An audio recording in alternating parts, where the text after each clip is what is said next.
I think we're ready. Are there people from outside who want to come in?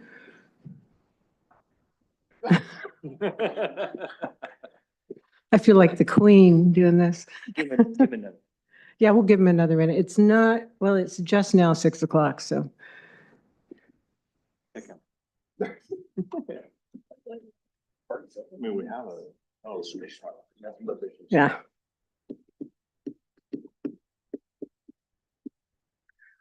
Okay, yeah. No, well, no, wait. We just want y'all in here. We have to open the meeting and all that, so thank you. Pledge of Allegiance works. You know. So welcome, everyone. I'm going to call this meeting to order. If we could have a roll call, please. Councilmember Edwards. Here. Councilmember Higley. Here. Councilmember Kelly. Here. Vice Mayor Harrod. Here. Mayor Mitchell. Here. So if you could join us in the Pledge of Allegiance.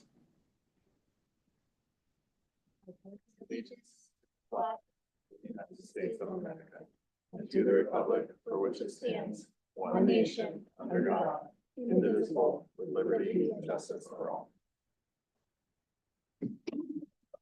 And if someone would move to approve the agenda. So moved.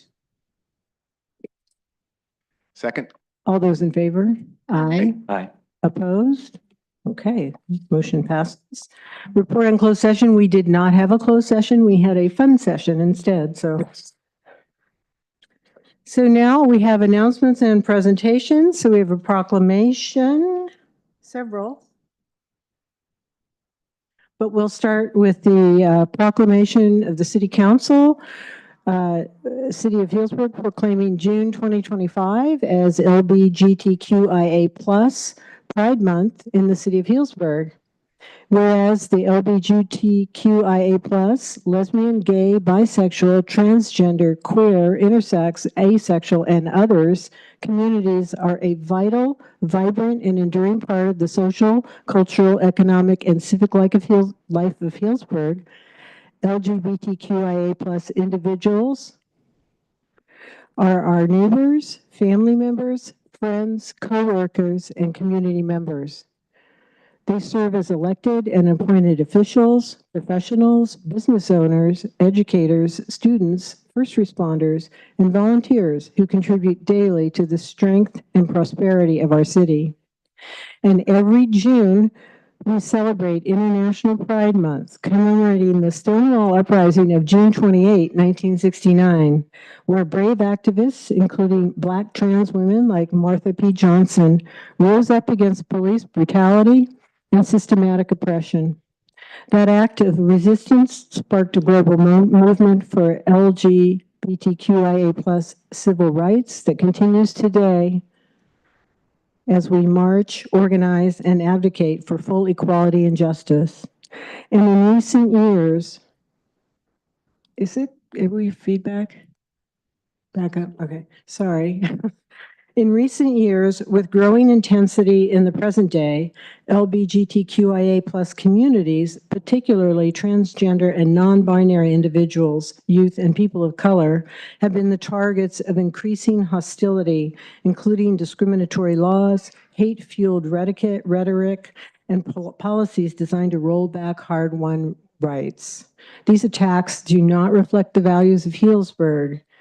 The City of Healdsburg stands firmly in opposition to these regressive efforts and reaffirms its unwavering commitment to protect and uplift LGBTQIA+ individuals.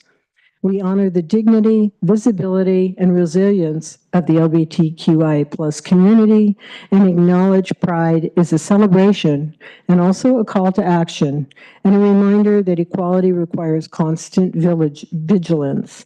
And California continues to lead in defending LGBTQIA rights, and Healdsburg proudly joins that legacy by continuing to foster a city that is inclusive, affirming, and welcoming to all people, regardless of gender identity, gender expression, or sexual orientation.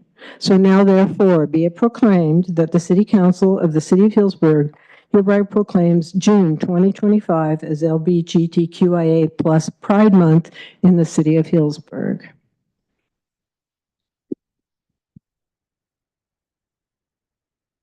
And I think Christian and Ozzy Jimenez Silberg are going to receive the proclamation.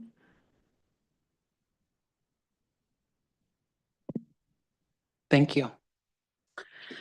Thank you to the City of Healdsburg, City Council, and Mayor Mitchell for this proclamation for June LGBTQ+ Pride Month.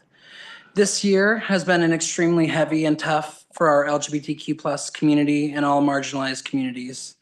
In 2025, over 575 anti-LGBTQ+ bills have been introduced in state legislatures across the U.S., targeting our trans community specifically. We cannot stand silent. LGBTQ+ people are not asking for more rights than anyone. We are asking for the same rights as everyone. We are your neighbors, fellow business owners. We are parents, and we contribute to our society. We should be treated and respected and valued with compassion. We shouldn't have to worry if our marriages could be dissolved depending on who is in charge of our country or states. We shouldn't have to worry if our son could lose his 2 queer fathers if some judge decides it so. This is a real anxiety that LGBTQ+ families face. This proclamation from this council is so meaningful, right, Henry? This proclamation from the council is so meaningful to our community, especially at this time. We need fierce allyship now more than ever. We need all marginalized communities to stand united against hate and bigotry. We have an elite small group of billionaires that want us divided, fighting amongst ourselves instead of focusing on their greed. J.R.R. Tolkien once wrote, "If more of us valued food and cheer and song above hoarded gold, it would be a merrier world." We all need to stand up to fascism sweeping through our country. We will not be silent, and we will continue to show up and advocate for the equal and equitable treatment of all LGBTQ+ people in our community. Thank you to the City Council of Healdsburg for this kind honor and having our family receive this proclamation of June Pride Month in 2025. Thank you. That was wild. Are you speaking? Did you want to say? Okay, so why don't we have you come up for, so everybody who's here who wants to be in the picture with the city council, we can do that now? Thank you.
Okay, thank you, everyone. So now we have another proclamation declaring June 2025 as Elder Abuse Awareness Month. Councilmember Edwards.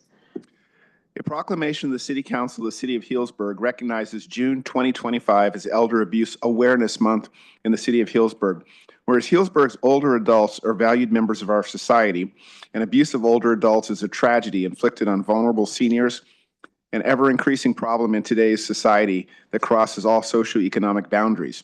and elders and dependent adults have the right to be protected under the law from all types of abuse, including financial, physical, psychological, sexual, spiritual, or neglect.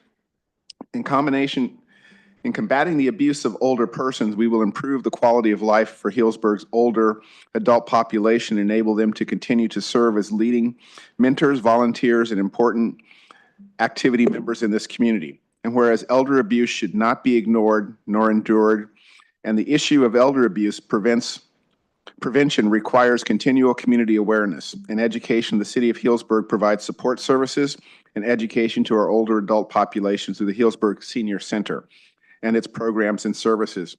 Now therefore be it proclaimed that the City Council, the City of Healdsburg, hereby recognizes June 2025 as Elder Abuse Awareness Month and encourages all residents to recognize and celebrate the accomplishment of Healdsburg's older adults. Thank you. And we have Krista Barnett Nelson, Executive Director of Senior Advocacy Services, and Adult Protective Services Supervisor Rachel Lynch to receive the proclamation. Rochelle, yes. Sorry. Okay. So as stated, my name is Krista Barnett Nelson. I'm the Long-Term Care Ombudsman for Sonoma County with Senior Advocacy Services. I'm Rochelle Lynch. I'm one of 4 of the Adult Protective Services supervisors for investigative social workers who go out and investigate allegations of abuse or neglect. So we both want to thank you for this proclamation recognizing June as Elder Abuse Awareness Month, as you did last year. Elder abuse is a silent crisis affecting millions of older adults across the country, and it's happening right here in our communities. It's not just physical abuse. It includes emotional harm, neglect, and increasingly financial exploitation. It's devastating. One of the most heartbreaking truths is that most of these cases, the abuser isn't a stranger. It's someone the elder knows and trusts, a caregiver, a family member, and even a neighbor. That's why visibility and awareness is so critical. And by making this proclamation, the City of Healdsburg sends a powerful message. Your community sees, values, and protects its older adults. As a long-term care ombudsman, we work closely with Adult Protective Services to investigate and respond to reports of abuse in long-term care facilities.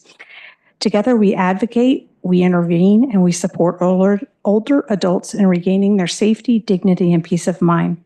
This collaboration is essential, but prevention starts with awareness, and awareness that you, as city leaders, are helping to create. Thank you for recognizing the importance of World Elder Abuse Day. Your voice matters, and you're ensuring that every adult in Healdsburg lives with the respect and protection they deserve.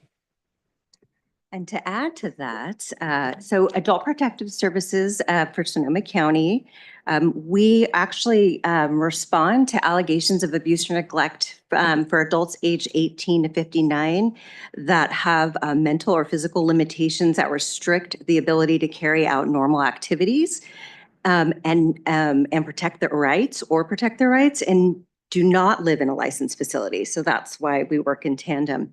And then, of course, elder, so 60 and older are now considered elder in our framework. I wanted to share a couple of statistics with you. According to this census of 2023 5-year estimates, 60-plus-year-olds in Sonoma County are about 136,000 individuals, which represents 28% of the county.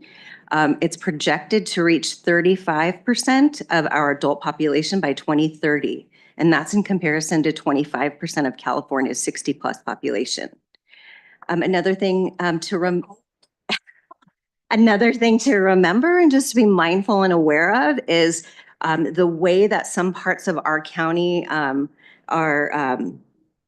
just designed, or they're more isolated. 12% are considered geographically isolated that are 60 and older. So another thing to consider. Seniors are the fastest growing population in our county. Just want to mention the great collaboration that Adult Protective Services in Sonoma County also has with the Healdsburg Police Department's social services team. Thank you. Appreciate that. Can you stick around for a minute to get the picture with the council? Thank you. So next we have a proclamation declaring June 2025 as Gun Violence Awareness Month. Vice Mayor Herod. Thank you. Proclamation of the City Council of the City of Healdsburg declaring June 2025 as National Gun Violence Awareness Month in the City of Healdsburg. Whereas gun violence touches every segment of our society and impacts people of all ages, and whereas gun violence raises the likelihood of fatality by those who intend to injure others and among those who attempt suicide, and whereas gun violence places children and young people at increased risk of physical harm and injury, and whereas we acknowledge the vital role of community organizations in supporting families experiencing the devastating effects of gun violence, whereas these organizations play a vital role in supporting grieving parents and spouses as they cope with their loss, ensuring the continued well-being of surviving family members, whereas the City of Healdsburg supports continued statewide efforts to strengthen gun safety laws and educate the community on safe gun storage, whereas the City of Healdsburg is committed to raising awareness of gun violence and providing educational resources to reduce the risks of injuries or loss of life due to gun violence in our community. And whereas Gun Violence Awareness Month honors the many lives that have been cut short by gun violence in our country and supports efforts to reduce gun-related crimes in the United States. And whereas it is appropriate to set aside time to honor those Americans whose lives are cut short each year by gun violence and the countless survivors whose lives are forever altered. Now therefore be it proclaimed, the City Council of the City of Healdsburg hereby declares June 2025 as Gun Violence Awareness Month in the City of Healdsburg. Thank you for that. And we have Police Chief Matt Jenkins to receive this proclamation. Thank you, Mayor and Council. I'm honored to accept this proclamation recognizing June as Gun Violence Awareness Month. This recognition is an opportunity to promote safety, responsibility, and prevention. The police department is proud to partner with Project Safe Kids to provide free gun locks to Healdsburg residents. And to date, over 1,200 gun locks have been provided through this partnership. Safe storage is one of the simplest and most effective ways to protect our children and prevent tragic accidents. And this council has taken meaningful action through the adoption of a safe storage ordinance, ensuring that firearms are secured and inaccessible to those who should not have access. I also want to take this opportunity to remind our community that the Healdsburg Police Department accepts unwanted firearms, no questions asked. So if you have a gun in your home that you no longer need or want, turning it in is a proactive way to prevent harm. All you have to do is come in, please bring it in a secured container, locked, or give us a call and we're happy to help facilitate that turn in. So thank you. Thank you. You want to get a picture with the council? You've been waiting for that, right? Let's do that.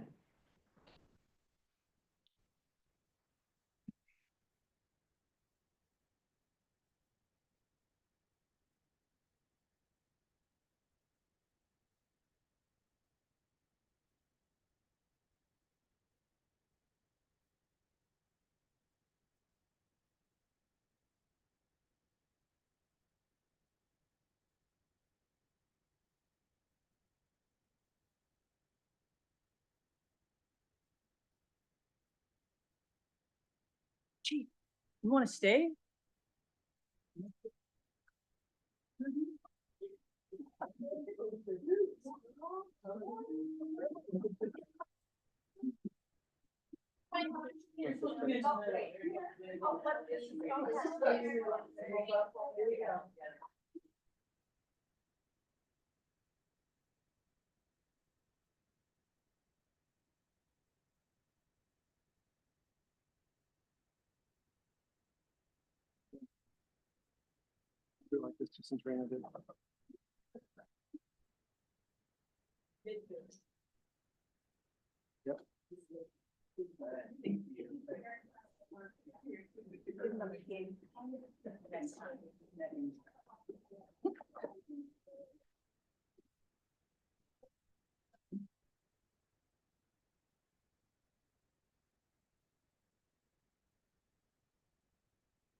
Hey, great. Thanks, everybody.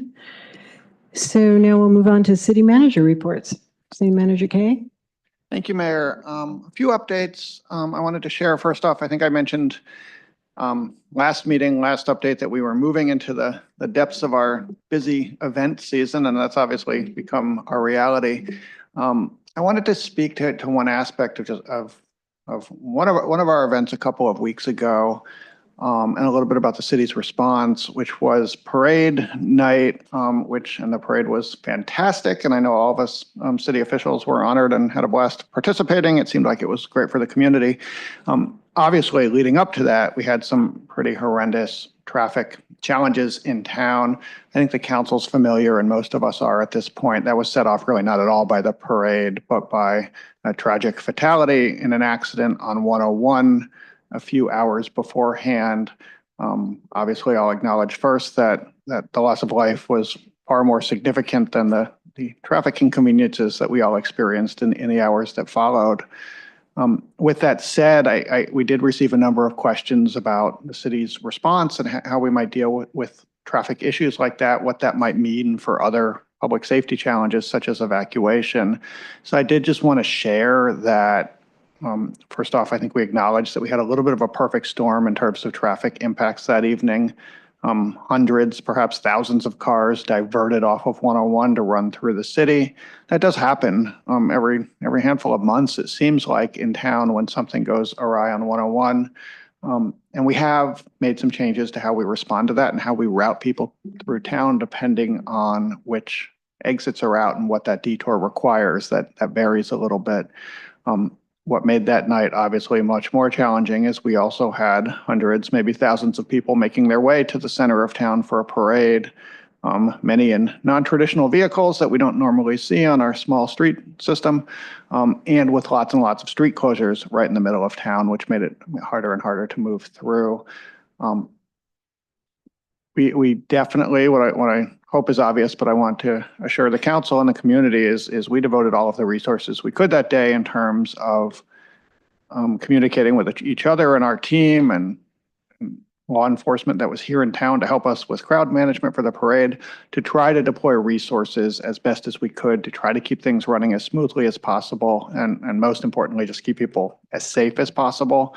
And we've taken time in the week and a half or so since that to do some debriefing and try to think about how messaging or traffic control might work a little bit differently.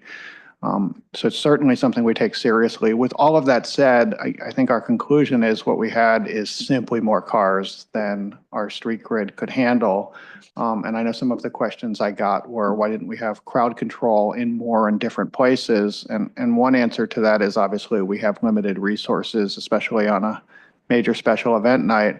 But probably more significantly, in a lot of places, more crowd control probably just wouldn't have helped. We just had much more volume than our streets were able to handle, and had to kind of let that work its way out over a period of several hours. So I'm grateful for all those who did lean in and try to manage the situation as best as possible. Certainly, we appreciate the patience and flexibility of all the people who suffered in some of that traffic.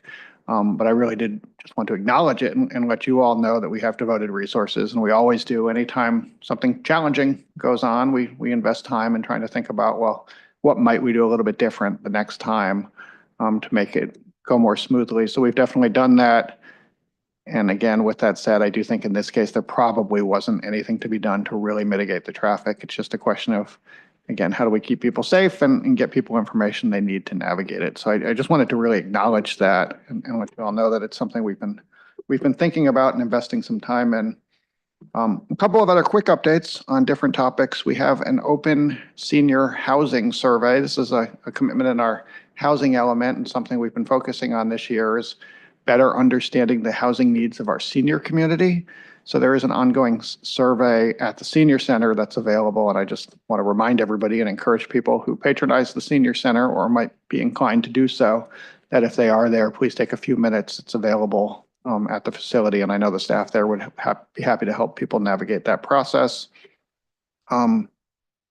Different update is we took in this council took an action a handful of meetings ago to facilitate and support the closing of financing for the Saggio Hills Affordable Housing Project. We will formally have a celebration of the groundbreaking of that later this month, but I think they're out there. If they're not, they're going to be out there very, very soon. So unofficially, but most importantly, dirt will start moving around in that part of town, and construction is going to be off and running. We'll try to get information out. I know information's already gone to the immediate neighbors about some of those impacts, and we've gotten pretty good at navigating the process of trying to mitigate impacts from construction on neighbors, but I don't want to lose in all of that the good news, which is this is a project that you've all been working on for years, and it is truly off and running. So we'll look forward to seeing the buildings rise out of the dirt in the fairly near future. And I think just one other update, I'm starting to have now props with my city manager reports. I have here a beautiful, shiny, new countertop compost container. You might recall we had grant funding a couple of years ago to make those available to the public, and we do once again. I know they went fast a few years ago, so perhaps lots of people already have them. I know I do and use it daily. I can certainly say from my own experience, there's more composting happening in my house because of this container and the convenience. But we do have them available, again, one per Healdsburg household. If people want to come into City Hall, good until they're gone. So I would encourage people, if anybody's watching and interested, to come on down to City Hall. This is just one of the many, many things we do to try to help and facilitate responsible waste management. So, and it's been a popular giveaway. I think that's all I have. I'm happy to take any questions. Thank you. Does anybody have questions? Councilmember Haley. I think a couple of things. First, on the traffic issue, I think we heard a lot of frustration, but I think it's also a good reminder of why there's a freeway that bypasses Healdsburg and the amount of traffic that travels right past us instead of through town, like St. Helena. That's a little bit more of a challenge. And so I think that needs to be acknowledged when you think about that. That really gives you a good example of how much traffic is really just driving past town that then got diverted off. And then you didn't mention the fair, which I was able to attend for quite a bit. And there was, hopefully when the post kind of the meeting, there were a couple of things that I observed related to like recology and when the dumpsters are going to be dropped off, the porta potties and wash stations and things like that. But one of the comments that I heard was really related to the public bathrooms. So the ones up by the park were closed and by the prune packers were closed. And so I was wondering if you had any feedback for the public as to why those were closed. Because what I was hearing is those are public restrooms, they should be open. Sure, we've heard the same thing. I know it's something that our team, and I'm sure in concert with the fair organizers, will be thinking about for future years. Two sets of restrooms, as you know. One is the restrooms at Georgie Park. This actually came up in a council discussion last year, though I don't imagine everybody watches our council meetings every Monday night. That there are challenges with the lift station and with capacity at those bathrooms where a crowd of that nature really overwhelms them very quickly. So for, I'm not quite sure how long, but at least a couple of years, I know the city has closed those and relied on porta potties because when there's a large event, they can get pretty gross pretty fast, and it can be hard to manage that. So that's one thing that I don't have an answer right now as to what it would take to remedy that, but it's something I'm interested in, and I imagine others are as well. And then I understand there's also at Rec Park over by the ball field and the grandstand additional restrooms. My understanding, and I'll ask our community services team to jump in if I get anything wrong. My understanding is that there was a decision made this year that rather than trying to manage and keep those operational in the face of the same very large crowds, to rely on the porta potties. I think that's something we can revisit. I've heard the same thing, that there was some frustration in how that worked this year. So I don't think I have enough information to make a commitment on what the right answer would be, but I think we understand the frustration and we'll potentially revisit that or look at some different operational options. Okay. Yeah, I think that'd be helpful. I think, just my observation, obviously Thursday night is a completely different event than Friday during showmanship or Saturday during the auction, and it's just the mass of people is a little bit different. But I think that's something that as we transition from this, after the parade party, everybody's there, kind of event that's just packed, to then switching more over to the FFA 4-H fair and auction side, that, maybe that's some of the discussion about how that's managed with the porta potty cleanup, the bathrooms, the water stations, those kind of things. So it's just minor irritants that I think, the feedback I hear is, oh, for the tourist events, you roll out the high price, this and that. It's like, well, but they're paying for that. But I think, when we look at what we have and what we can do, I think there's some things that can be done. The other thing that I think needs to be considered is this year, during the auction around 6 o'clock, we got word that the Healdsburg High baseball team won their playoff game, which means they would have had their home game there on Wednesday, but the field wasn't going to be ready, or the tents or whatever. And again, you never know, but I think those are the things when we have the after action report kind of meeting with the fair to kind of think about some of those things as if that happens in the middle of everything going on, who's the contact person? Could we be ready for a game on Wednesday? Having the players get the field ready, because it would have been great to celebrate the home team at home. Instead, they had to play that game on the road where they ended up losing. But just those kind of things I wanted to just highlight. So that's all I had.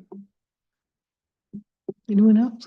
Councilmember Kelly? Yeah, I just wanted to say thank you for the report. And I know, those issues regarding the traffic and rerouting through town, definitely heard a lot of those comments about just concerns, for a mass evacuation event or others, that it doesn't create a lot of confidence in the community that the city will be able to respond in a timely way to help move traffic in and around town. So I appreciate that we're looking at that. And I know staff has been talking about it as well. And I just want to reiterate the comments of Councilmember Hagley. I think, people in the community are frustrated that it seems that when we have events at some, public spaces, that we are not, allowing access to city facilities. And I think that obviously that's not the case. And when there's a cost associated with using those facilities, right, we typically ask the event producers to bear the cost of that. Because that's the reason why the event is happening. So I think figuring out how do we ensure that if there is an event happening at any city facility, that we have a standard procedure for ensuring that the restroom facilities are open. I mean, there's so many people eating and drinking at the event, and animals and all the things that come along with animals. You really want people to be able to wash their hands with water and soap, and to not be able to do that, and to have, young people there, and the porta potties that are really, not something that most people would feel comfortable using after a number of days if they haven't been cleaned. I think we just owe it to our community to have better proactive steps on knowing that hundreds of people are going to be, celebrating at this venue, and that we can be more proactive about ensuring that there's sanitary conditions for everybody to enjoy it safely and have places to wash their hands. It's pretty basic, but I think we just need to get out in front of it a little bit more. And frankly, if folks don't want to, pay a permit fee to use certain facilities, or we don't have a comfort level with staffing, then I think we need to have like a proactive conversation around it, just because it ends up, there just is blowback on the city that looks like we don't care about 4-H and FFA in our community, which is not the case. None of us, knew that that was going to be the case. And so we want to ensure that everyone has access to, sanitary conditions at events in our city, and being able to use restroom facilities so they can stay and enjoy it. So thank you. Director Theming? May I address the two items that came up? One, the high school actually did reach out to the city to inquire about playing the baseball game there. It really wasn't feasible because of the condition of the field, and they're still removing equipment from the fair. Timing just wouldn't work out. In fact, the Prune Packers don't even play till this Friday because it takes us about 2 weeks to refurbish the field from the fair. And I guess the decision to not have the restrooms open at Recreation Park was not the city's decision. So there's issues with Georgie Park restrooms, it's volume of material, but the other ones was not the city's decision. And I think we can work with the Fair Board to address that in the future. But I'm just curious, is there another event that came up at, or are we focused on the fair? Okay, that helps. Thanks. And just real quick, well, you're here. So on the baseball field, what level, because when I went by on Wednesday, it looked like, the stuff was gone. I thought like, oh, the tents are going to be there, this and that. And maybe the field's not perfect. I could tell there was like where the tarps were down, the grass was not in good condition, but it seems like baseball would not be a high impact use on the field for one high school baseball game versus like, say, a football game. Yeah. Am I like uninformed observer? I want to make sure that like, what am I missing? Sure. It's actually not the impact of the baseball playing on the field. It's the condition of the field. So when they go in, they put down their mats, and the fair does a great job at protecting the natural turf. But there's areas that are sometimes rutted because there's vehicles that are out there where they put the tents down. The level of the field isn't the same. So you run the risk of having, for example, a ground ball popping up and hitting someone. It is a challenge every year, but our team works really hard to turn it around as quickly as they can. But the fairs, you're talking thousands of people on the turf over the course of 4 days. Factors and Irrigation shut off for 2 weeks. There's all these factors that go into it. So, but our Parks and Open Space Superintendent, Mr. Lycia, and the high school baseball coach had a conversation when they won, and the coach seemed to understand the challenges of playing there right after the fair. So. Okay, thank you. You're welcome. Thank you. Any questions? Vice Mayor? Just a quick comment about the traffic, where the traffic was moving. I did notice that the flow of information was good, and I just wanted to thank city manager and his team for answering my questions quickly, because like a lot of people, I got a lot of calls and emails from folks about it who wanted answers about what happened and what could be done, and had concerns. I was able to share some of those concerns with Jeff, and I felt really satisfied about that aspect of it. Just the fact that we would take this as a learning opportunity when in reality was a very extraordinary event. We're still wanting to learn and get better. I think that was something that reflects well on the city. And, even though I know it was really exasperating for a lot of people, I was pleased that we could, glean some new information from it. So thank you. Okay. Yeah, I think what was really unique about this particular fair time was that both on-ramps were closed. So there's only one flow because we have that river that goes through us, so there is no way to go around. And so most of the times we only have one on-ramp closed. So that was a very unique situation on that one. And as far as the fair, I hope if they're listening, part of event planning you can do is you can rent hand washing stations. So I hope that they would look into having those, because you're right, sanitation is a very important issue. And they might look into adding to those next year, hand washing stations. Okay, thank you. So now we'll move on to public comments on items on the consent calendar and non-agenda items. This time is set aside to receive comments from the public regarding matters of general interest. General interest, not on the agenda, but related to City Council business. Pursuant to the Brown Act, however, the City Council cannot consider any issues or take action on any requests during this comment period. Welcome. Thank you. Mayor, Vice Mayor, council members. My name is Brad Peterson. I'm the president of the Russian River Property Owners Association. And I want to give you a little bit of an update on our efforts to create a water district in Alexander Valley.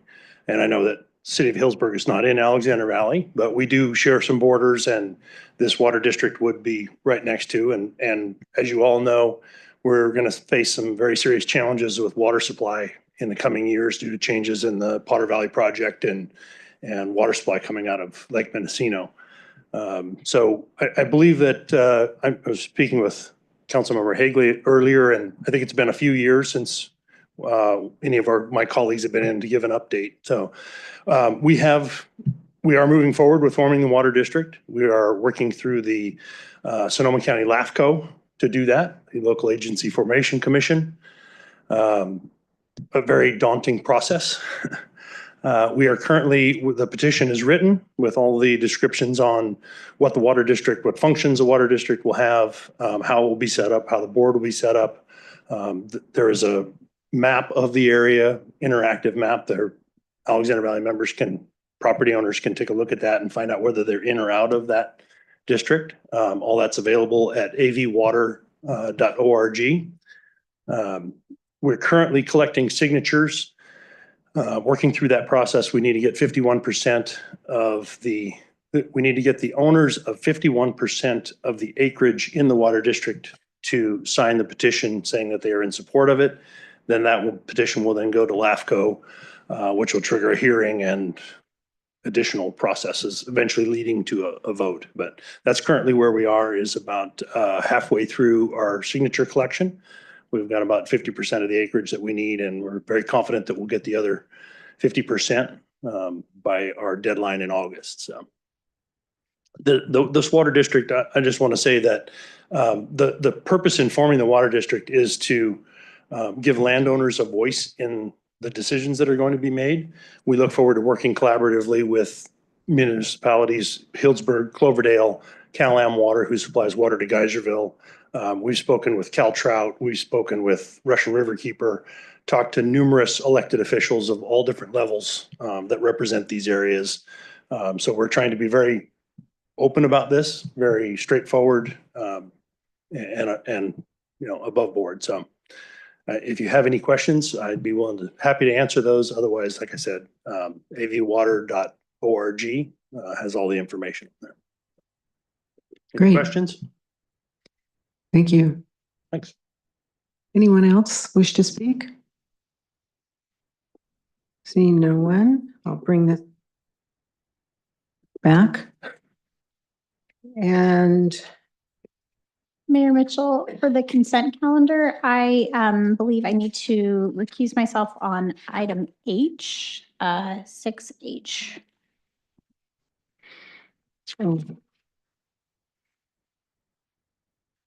the Sonic agreement? Yes. Okay, all right. Anybody else need any recusals? So could we get a motion? I move to adopt the consent calendar, items 6, A, B, C, D, E, F, G, I, J, K, L, M, and N. That was all of the letters except for, I skipped H.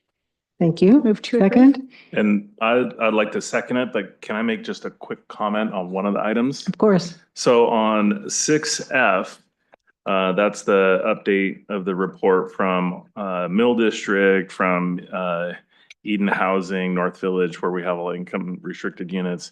I would like to request that going forward, we get additional data on income restricted units compliance with our local preference language on new and re-tenanted. Just, I understand we can't require it, but it would be nice to have like a data that shows the tenants that are in the number of units, like which category they fall into. Are they the, live and work in Healdsburg, live or work in unincorporated, used to live in Healdsburg and moved back? And I think it's important that that is reported on, because each of these income restricted agreements, or the agreements we have with the income restricted units, I think it's important that we highlight that we're doing what we can to, get people that live and work in Healdsburg and kind of adhere to our local preference resolution. It's just a comment. Okay, thank you for that. Can we have a roll call vote? Councilmember Edwards, Yes. Councilmember Hagley, Yes. Councilmember Kelly, Yes. Vice Mayor Harrod, Yes. Mayor Mitchell. Yes. And I didn't state the reason for my recusal on H, so just out of an abundance of caution, because of a potential FPPC issue from the owners of the company, I want to just proactively recuse on this vote because I have not had a response back from the FPBC as to whether or not I can vote on it based on past donations to campaigns from people who own or formerly owned the company or the CEO. Great, thank you for that. Could we have a motion to pass? Make a motion that we adopt the consent calendar Measure H. Second. A roll call vote, please. Councilmember Edwards. Yes. Councilmember Higley, Yes. Vice Mayor Harrod, Yes. Mayor Mitchell. Yes, thank you.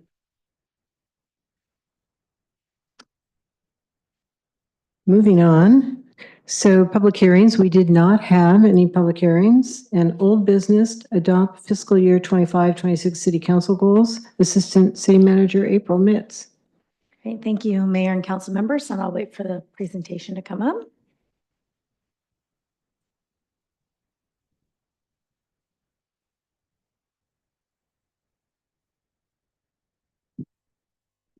Okay, here we go. So I'll go with the next slide. So the recommended action tonight is to, by motion, to approve the city council goals for fiscal year 25-26. Next slide. So a little bit of background on the goals and why we're here doing this is city council goals are adopted annually and it applies to fiscal years. So the goals in front of you tonight will start fiscal year 26, which starts July 1st. The City Council Goal Setting Workshop. So this is not the first time that we have seen these goals and discussed these goals. So back on April 18th, the City Council and the public had the opportunity to come and review these goals. It was held at Healdsburg Golf Club at Taman Park Clubhouse. It was open to the public and it was facilitated by MRG. So why do we set goals? There's a couple big reasons why we set goals. The first is to determine and drive direction. So it's the direction that the city council is then giving to staff based on their policies and their strategic priorities. That sets the goal, the strategic direction for staff. It also helps us align and commit our resources. That's both staffing and fiscal resources. So you'll see some of this come up in budget cycles. It also gives us the chance to monitor and communicate the progress to the council as well as to the public. And also it helps us celebrate those accomplishments, celebrate things that are big things, small things, heavy lifts, but great things that are happening in this community. So the strategic direction, so how we got to where we are today is there was a 5-year strategic plan that was done for 2020 to 2025. There are 7 strategic goals. So you'll see those a little bit more in detail later. And then from those 7 strategic goals in fiscal year 24-25, which we're in right now, there were 36 individual projects that were tied to those strategic goals. And then for the city council goals for 25-26, so this is what we discussed on April 18th, there's now 44 individual projects that coincide with those 7 strategic goals. It's important to note too, actually go to the next slide and we talk about it here. So across the bottom, you'll see this does not include day-to-day operations and most what we consider back office projects. One of the analogies that was brought forward to see at the goal setting, as well as I've seen it before in other settings, where you picture an iceberg, where you have the tip of an iceberg, and then you see how much of the iceberg is below the water that you don't see. The day-to-day operations is everything below the water that most people don't see.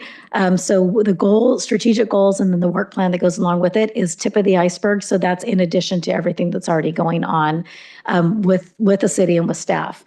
And so how we got to where we are today with our goals is we had our updated fiscal year 25 goals. What we did as staff, we looked at the goals, we worked with the facilitators, and we removed goals that were completed or near completed. The next step is that we added projects that had prior council direction. So throughout the year, sometimes projects come up, so we wanted to make sure that those were captured in the new goals. Then we also added emerging opportunities that are evolving in our community or the organizational needs that we have that are evolving. So we added those in there. So now you see that some got taken away and more are added. So that's how we got up to 44. And then we also added goals that were new requirements or regulations by outside organizations.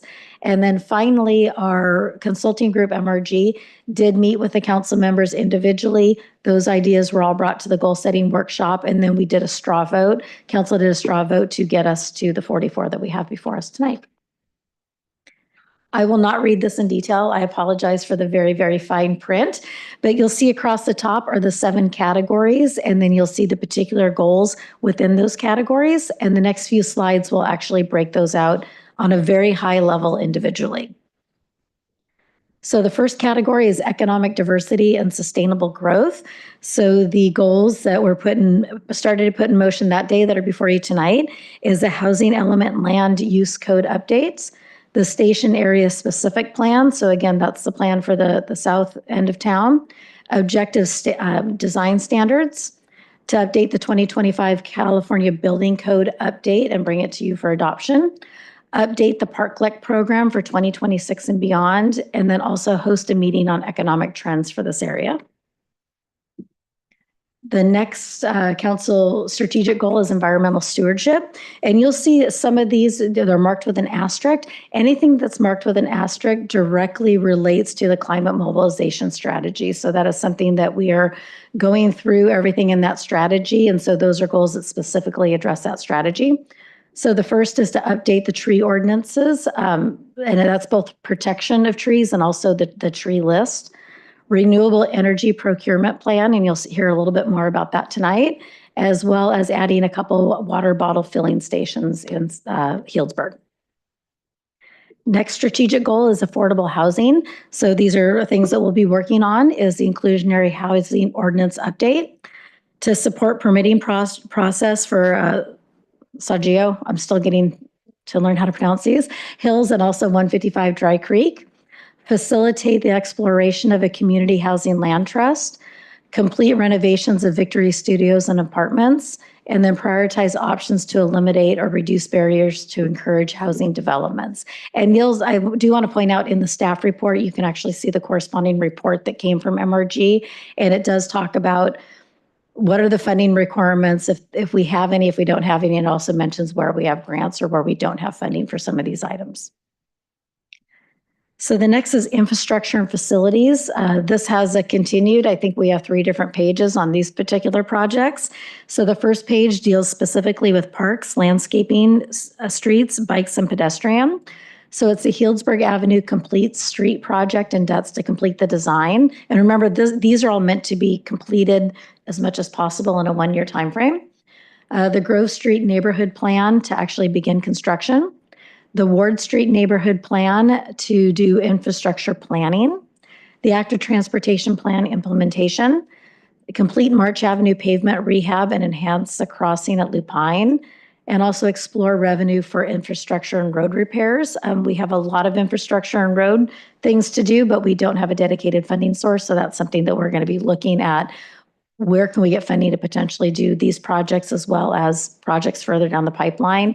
And again, you'll notice anything in the asterisk is directly related to the climate mobilization strategy. So here's your infrastructure for your water side. So it's the Dry Creek well field, the construction drawings, and then also Sonoma Water purchase agreement for additional water. I do want to point out, and it was noted in the staff report, the original goal list that came to council on the 18th that council by straw vote agreed on did address the aquifer storage and recovery, so the ASR wells. At the meeting on May 5th, council did remove that goal because we did not have funding for that project, but staff is continually looking at funding, and if we do find resources for it, we'll definitely bring it back to council for consideration. So I wanted to make that notation in here that was discussed, and then we pulled it off from the meeting after the 18th. And then also for infrastructure, evaluate and implement flood monitoring technology. The next strategic goal is effective governance. And so what we want to do is enhance the city's communication and outreach to build public trust. We talked a lot about that during that meeting. Update the council's governance protocols, constituent request system, looking to see what that would look like and how we can actually facilitate that. And then also council chamber AV infrastructure improvements and upgrades. And we're calling this phase 1 because we know that that could get into a very, very expensive project and we don't have dedicated funding right now. So it's something that we're going to be looking at least implementing what we can. Public health and safety. Again, I think we have 3 slides on this. So in particular for the fire department is doing the fire department standards of coverage study.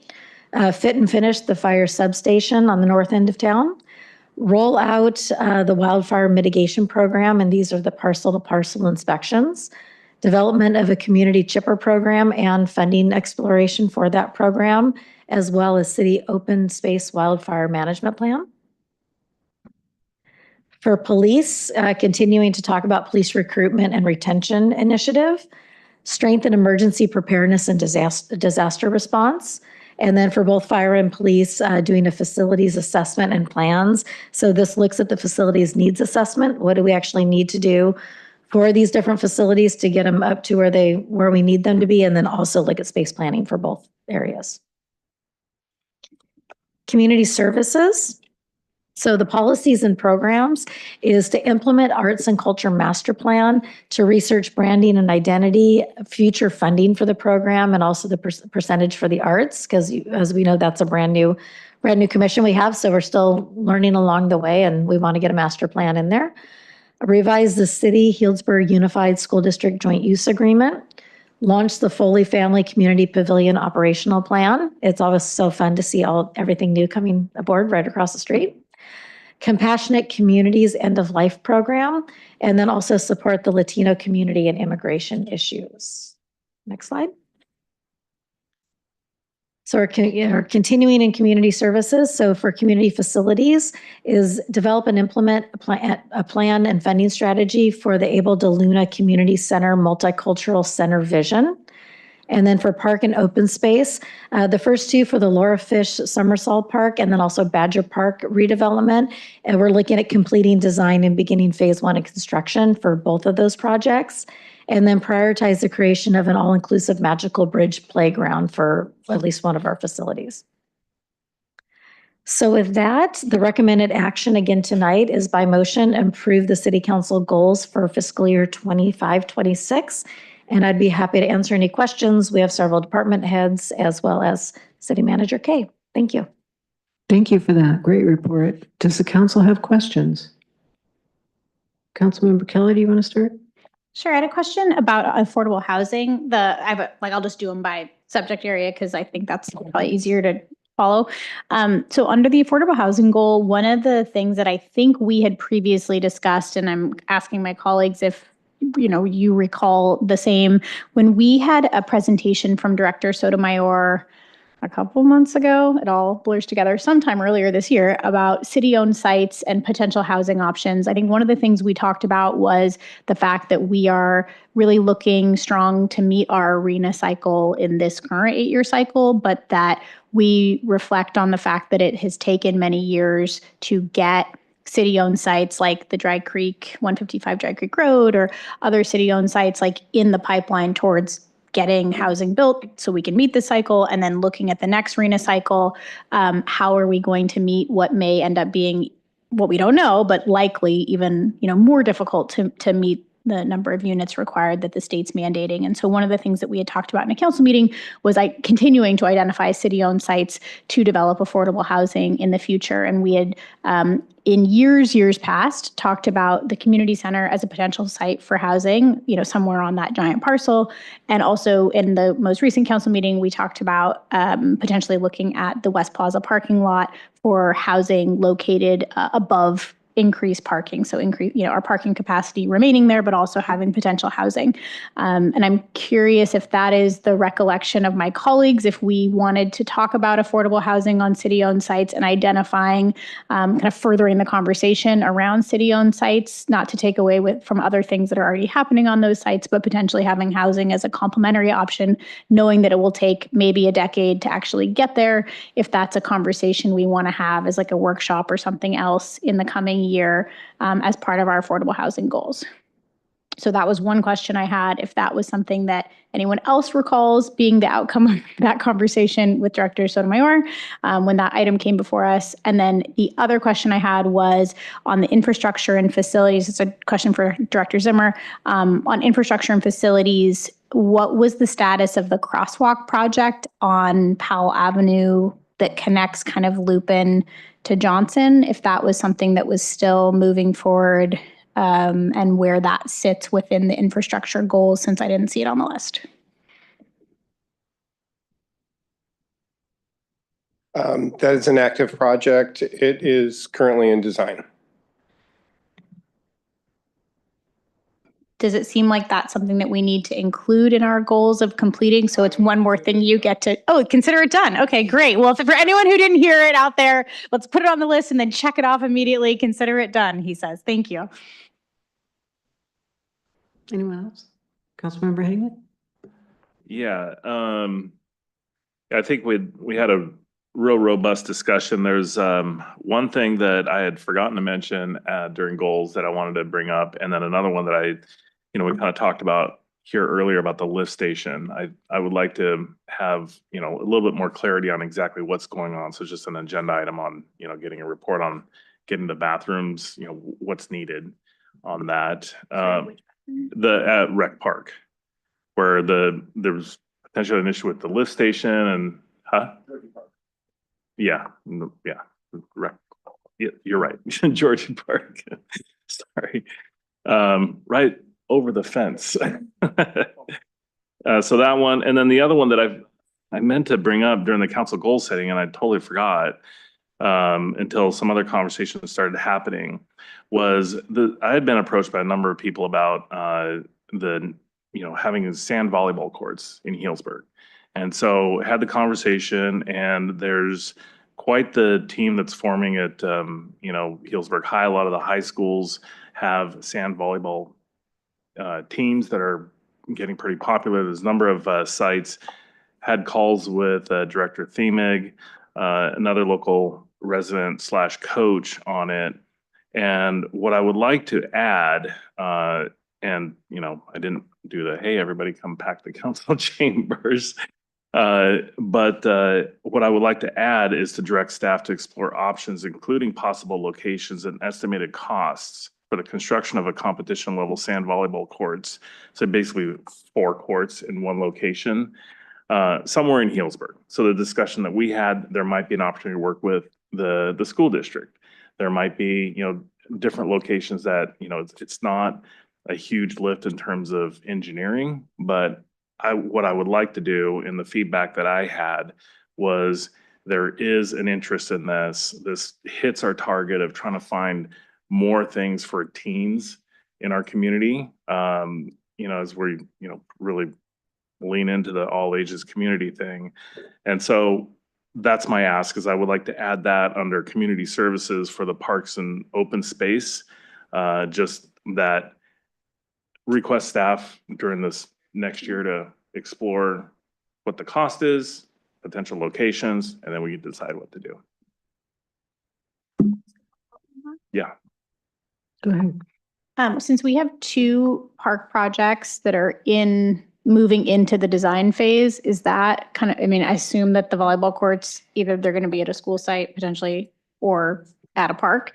Would it be possible to just have that item be a part of the park planning process for the residents to participate with the parks design team and the people we've already hired to see if it's feasible to have sand volleyball in the park planning process that's kind of already a vehicle that's moving?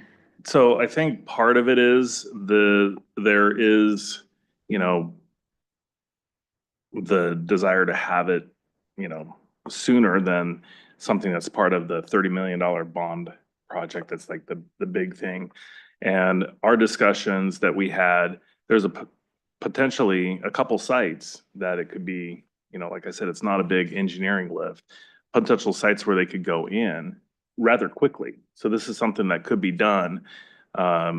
So that's kind of what I wanted to agendize and get on here to have staff just come back with here's some potential locations, here's the potential cost.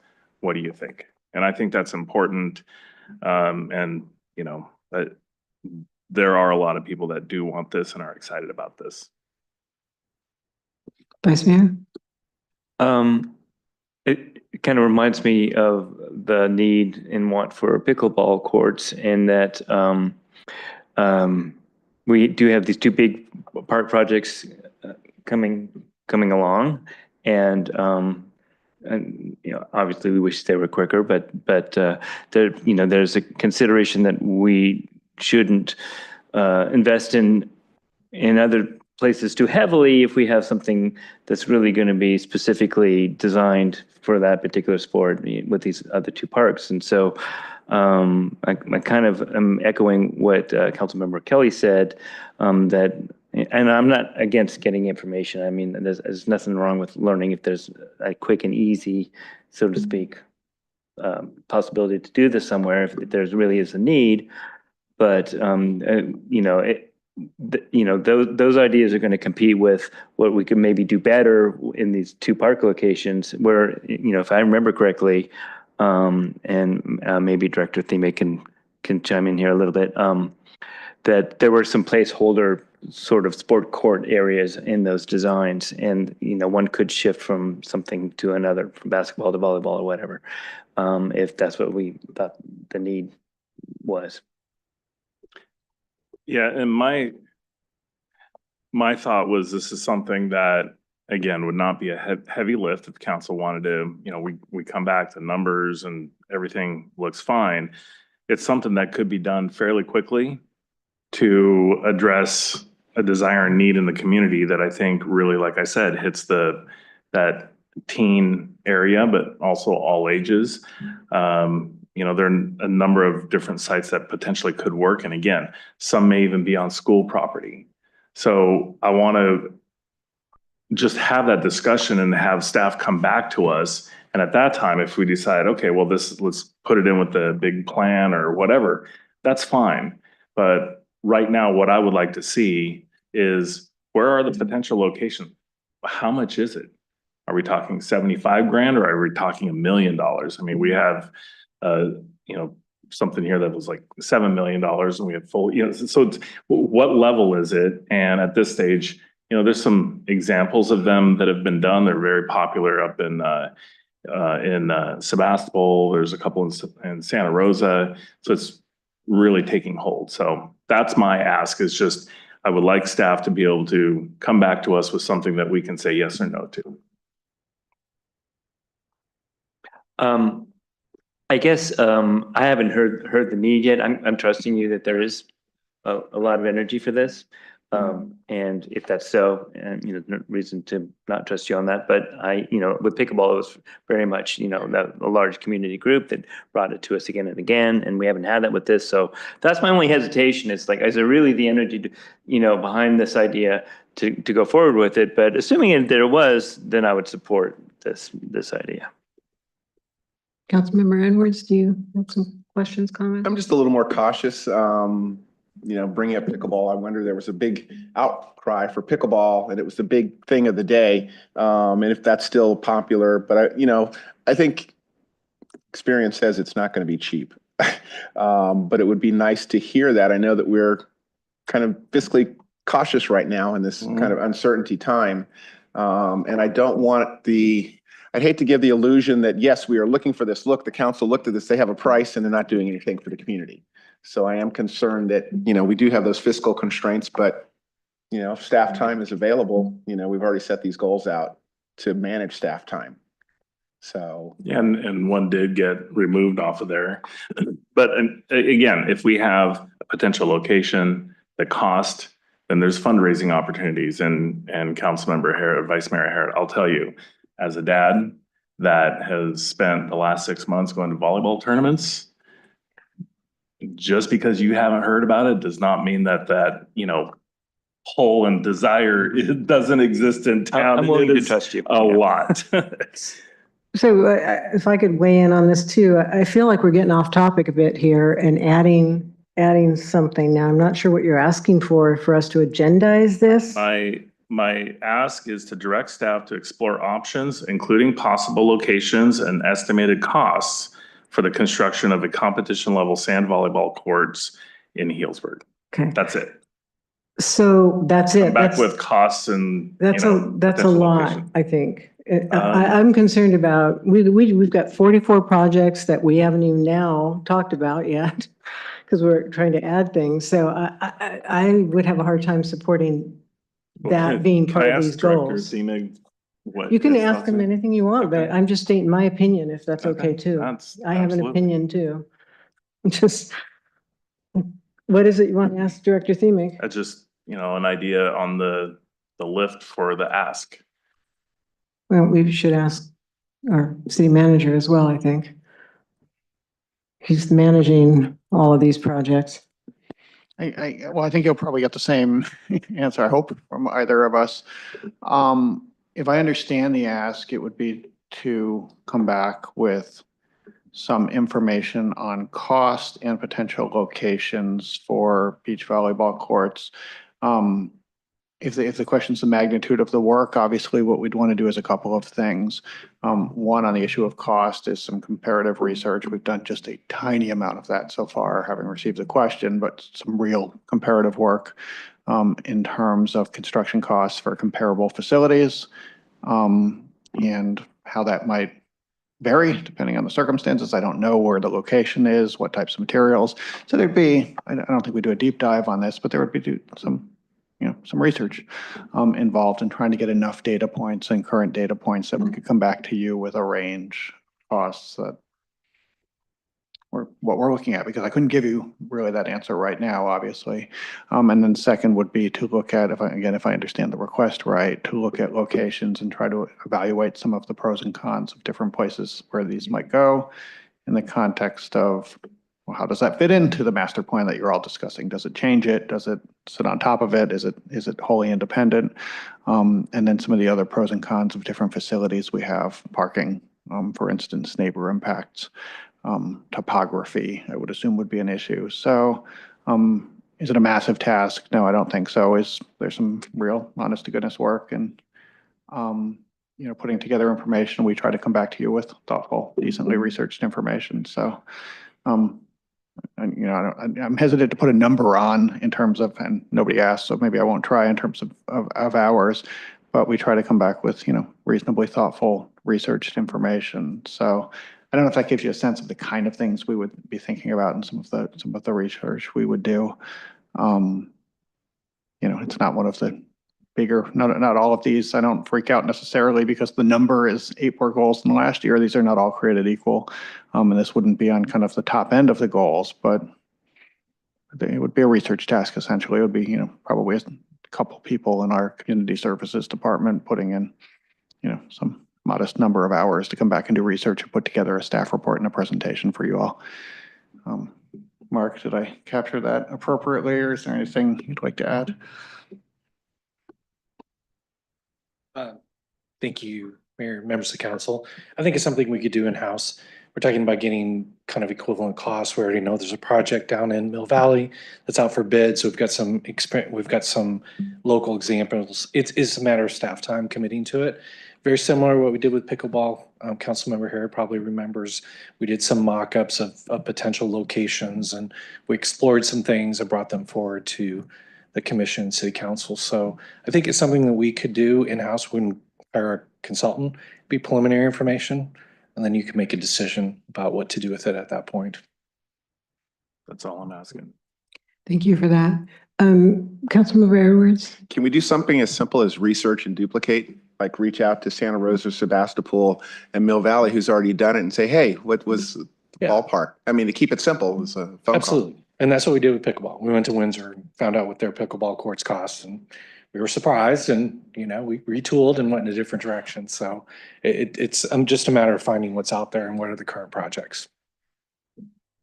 So my concerns remains, though. This is the first I've heard of needing volleyball courts in the city. I haven't heard from people personally. So it feels like we're sort of jumping the gun on getting quotes and bids and places we're going to do this. It seems like we should be asking first, do people want it? And is it part of the process? And nothing is simple. Nothing is easy or quick either, and cheap. So, I have a hard time going along with the idea that this would be really easy and fast. Nothing is. So this concerns me, and just adding another goal to our list that we haven't even gotten to yet. So that would be my take on it. I would not want to see it in this moment on these added to these goals personally. Do I have any other comments? So I've just looked up the Mill Valley project. They're estimating $160,000. ChatGPT says it's $150,000 for 4 outdoor courts, not including prevailing wage labor. So it'd probably be more than $150,000 to do the 4 courts. That's estimating at $35,000 approximately per if you did 4. So, and I know that in the last capital improvement program budget for the Community Services Department, we had identified several projects that we put towards funding, one of them being repairing the deck at the skate park and putting up a shade structure, I think were the things that we ultimately didn't have enough funding for in the capital improvement program budget for community services. So I know that there's like a laundry list of items under the community services capital budget, like trying to put up lights at the basketball courts at Georgie Park, putting up netting at Rec Park for fly balls that keep almost hitting people's homes along University Street. Like the list is millions of dollars long. I can't remember, but yes, it's in the millions. And yes, there's a lot of items that we keep saying eventually we'll get to those things. So I love this idea because I think it's getting our kids out and being active, and obviously adults can use it too. I'm just concerned that like right now we're not funding and taking care of the things we already have, and we already know how many things we still have to fund and fix under community services, and that's one of our departments that has a lot of money, and we still can't, take care of the things we already have. And so I'm hesitant to give false promises to the community by even like moving forward with the idea of it, unless there was, funding that appeared that maybe would change our mind. But it feels like I feel like opening the can of worms on like a shiny new project when we're not taking care of what we already have and fulfilling the needs of all of these other capital improvement needs. It just gives me concern. But I want to say yes. I just feel like we don't have the money right now to do it. Given all the other competing needs. So if I could just say a few things, because I've heard a number of comments here, which is a little disappointing, especially related to if I haven't heard about it, then there's not the desire out there in the community. But what I will say is my ask is for staff to explore potential locations, because the discussions we had, there may be an opportunity with the Healdsburg Unified School District. There may be opportunities at different locations. What's the cost? And, to your point, I completely agree. There's a lot of stuff that we have on our list right now, but without a location that has been identified that this would work at, and the cost, then we don't have the opportunity to even look at potential, whether it's fundraising things or, different opportunities for funding it outside of what we have here. But I think that's something that the city should lead in terms of at least coming back with a proposal. And so I would hope that there'd be 2 other council members that would support at least, just like I said, directing staff to explore the options, which they've preliminarily done, and include possible locations and estimated cost. That's it. Do we have 2 other council members who would support that? I do not. Wow. Okay. I'm curious that, as Councilmember Kelly brought up, that we go forward with this, and are we saying that we can squeeze it in? And I don't want to give that false impression. Although if it's simple as identifying possible locations, it's something that is as simple as that. But we now know an estimate of the cost. We know that there's an estimate $1 million long list through Park and Rec. And maybe that might be the better place to hear this, is to have them get community feedback on that. But I just don't want to give false hope. It sounds good. It's a good idea. And then my granddaughter plays volleyball, got her into Berkeley on that part of the scholarship. So as Councilmember Kelly said, we have a long list that we did. We got a presentation from Parks and Rec we asked them to prioritize things. I think we can keep this as a wishful item, and not to put it completely away, but to understand that if something opens up, that this is an important thing that one of our council members has brought forward. Vice Mayor? Yeah, I'm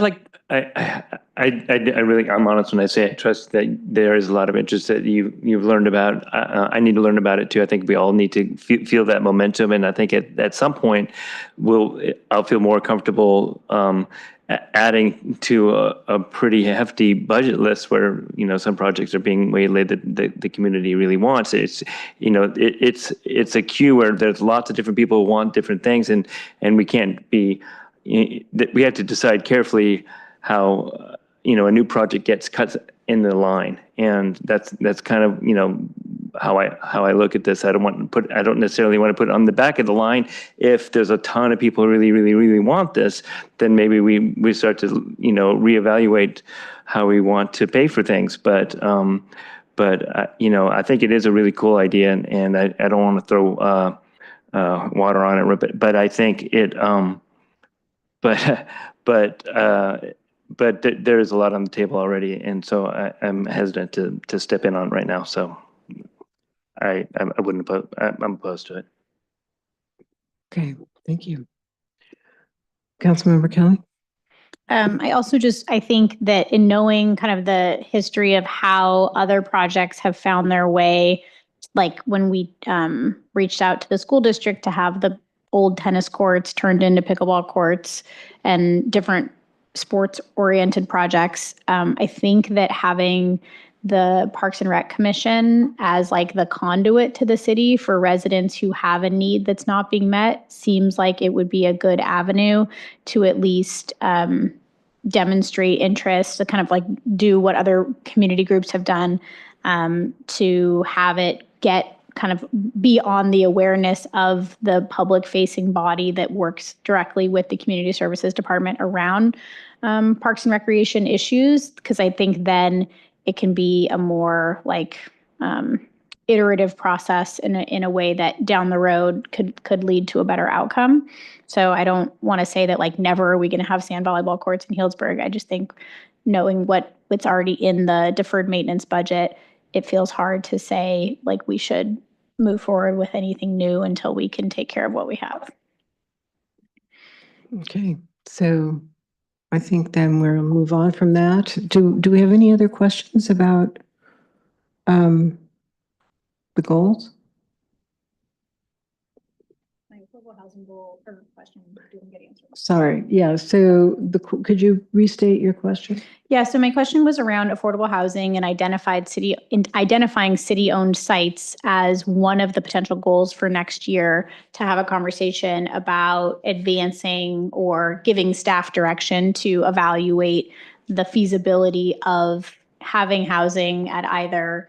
I mean, there's a lot of different sites, but in the presentation that we got from Sotomayor, the ones that seemed as though they would yield units in a meaningful way were either the West Plaza parking lot or the community center site. And I know that there is a active community-led initiative for a multicultural center at the community center site, so that having housing there wouldn't foreclose on the opportunity of that still continuing, but it would be a complementary effort to have co-located housing on that city-owned site in some capacity in the future.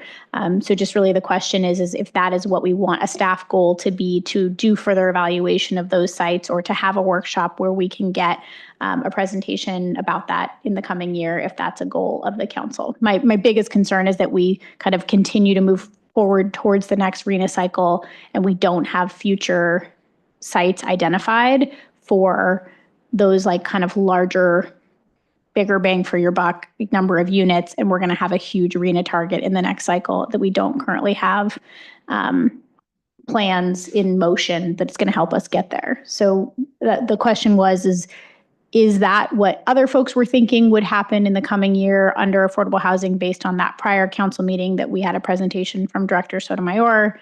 If it is, should we put it in the goals so at least it lives somewhere? If it wasn't something that we felt like was the outcome of that prior conversation about future city-owned sites or future housing development on city-owned sites, is there an interest of the council to put it on our goals as one of the affordable housing items to come forward as a discussion item for council in the next year? Was that clear? Sort of. Thank you. I'm curious, Councilmember Edwards, do you want to go? Would it be different than the capacity study?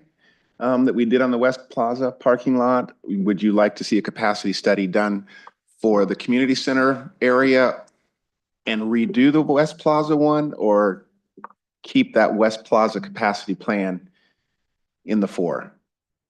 It's really just do we want to build affordable housing on one of those city-owned sites and have a conversation about how do we then take the next step?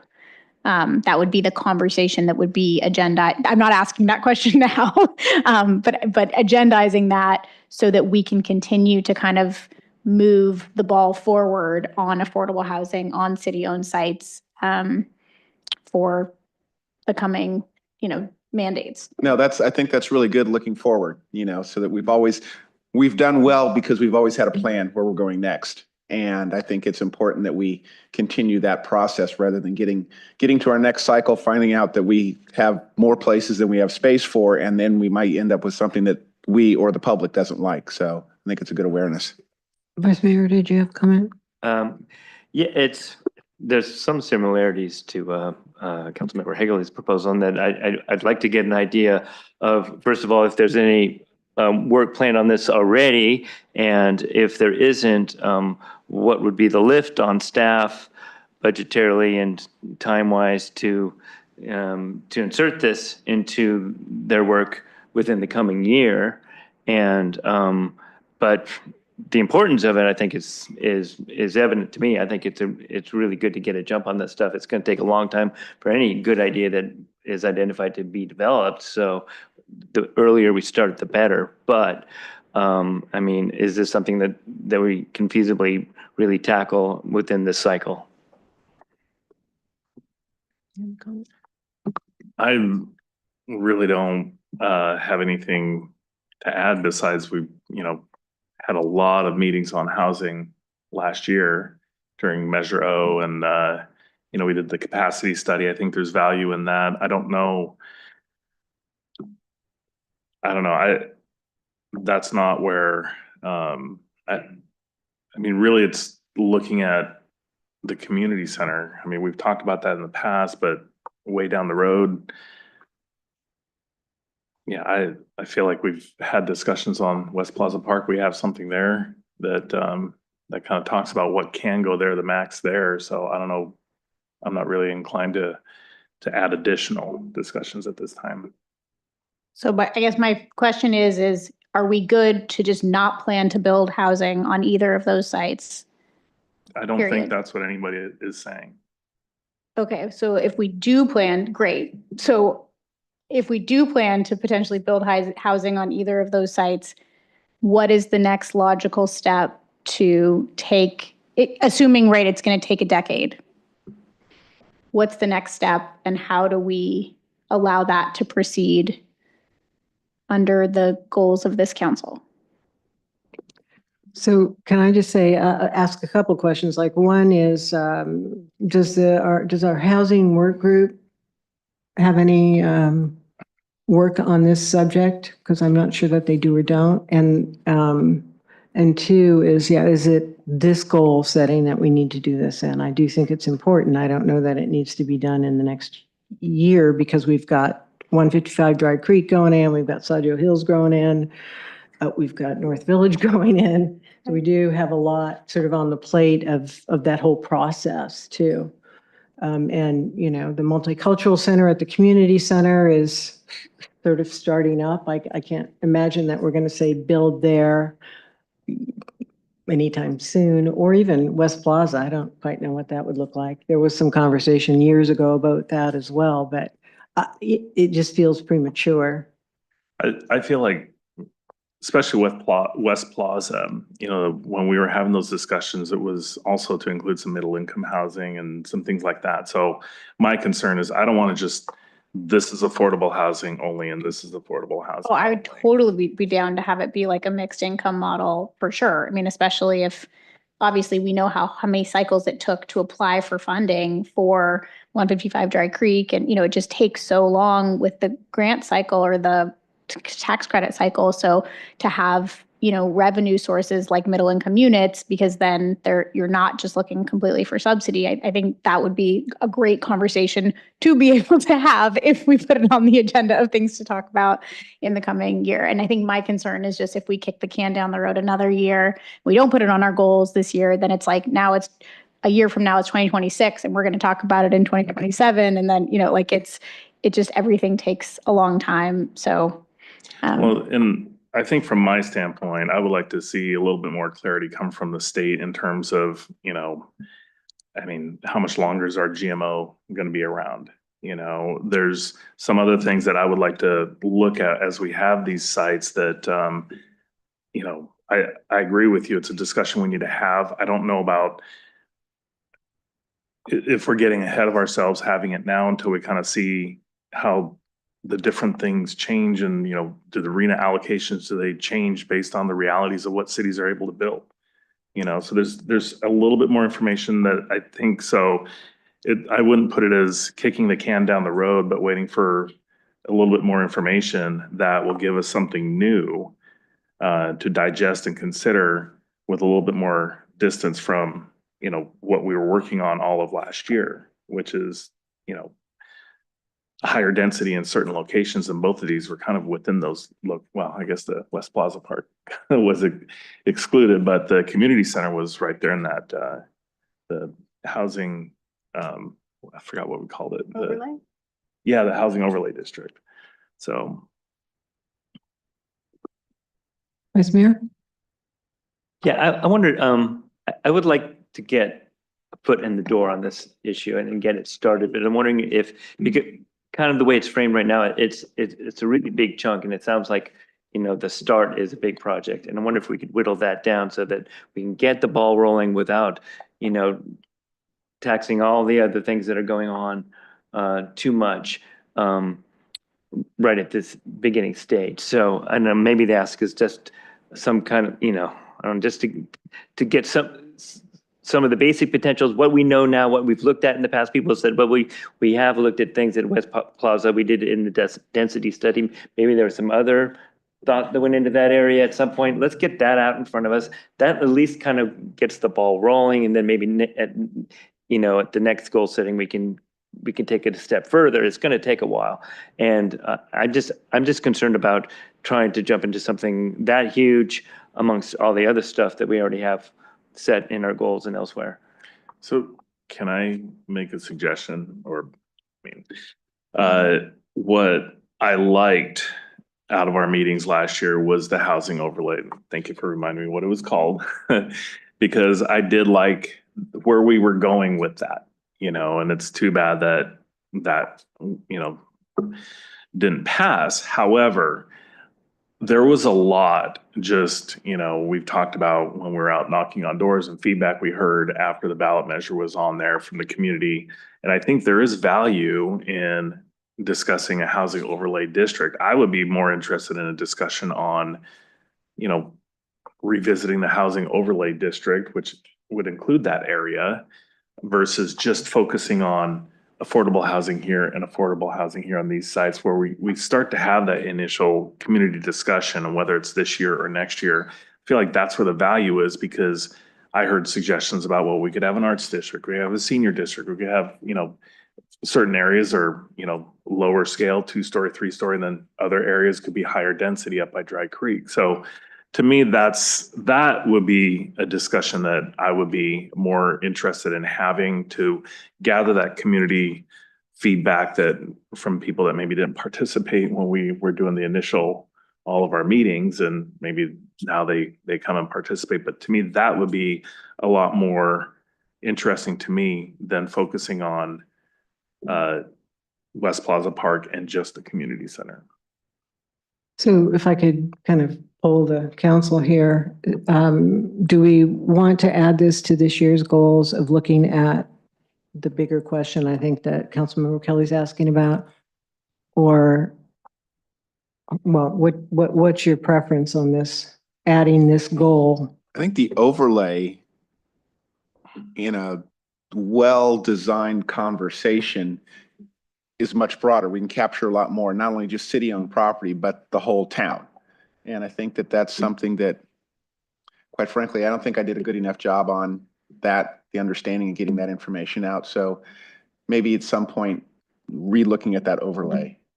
But I don't know if we got a lot of goals right now.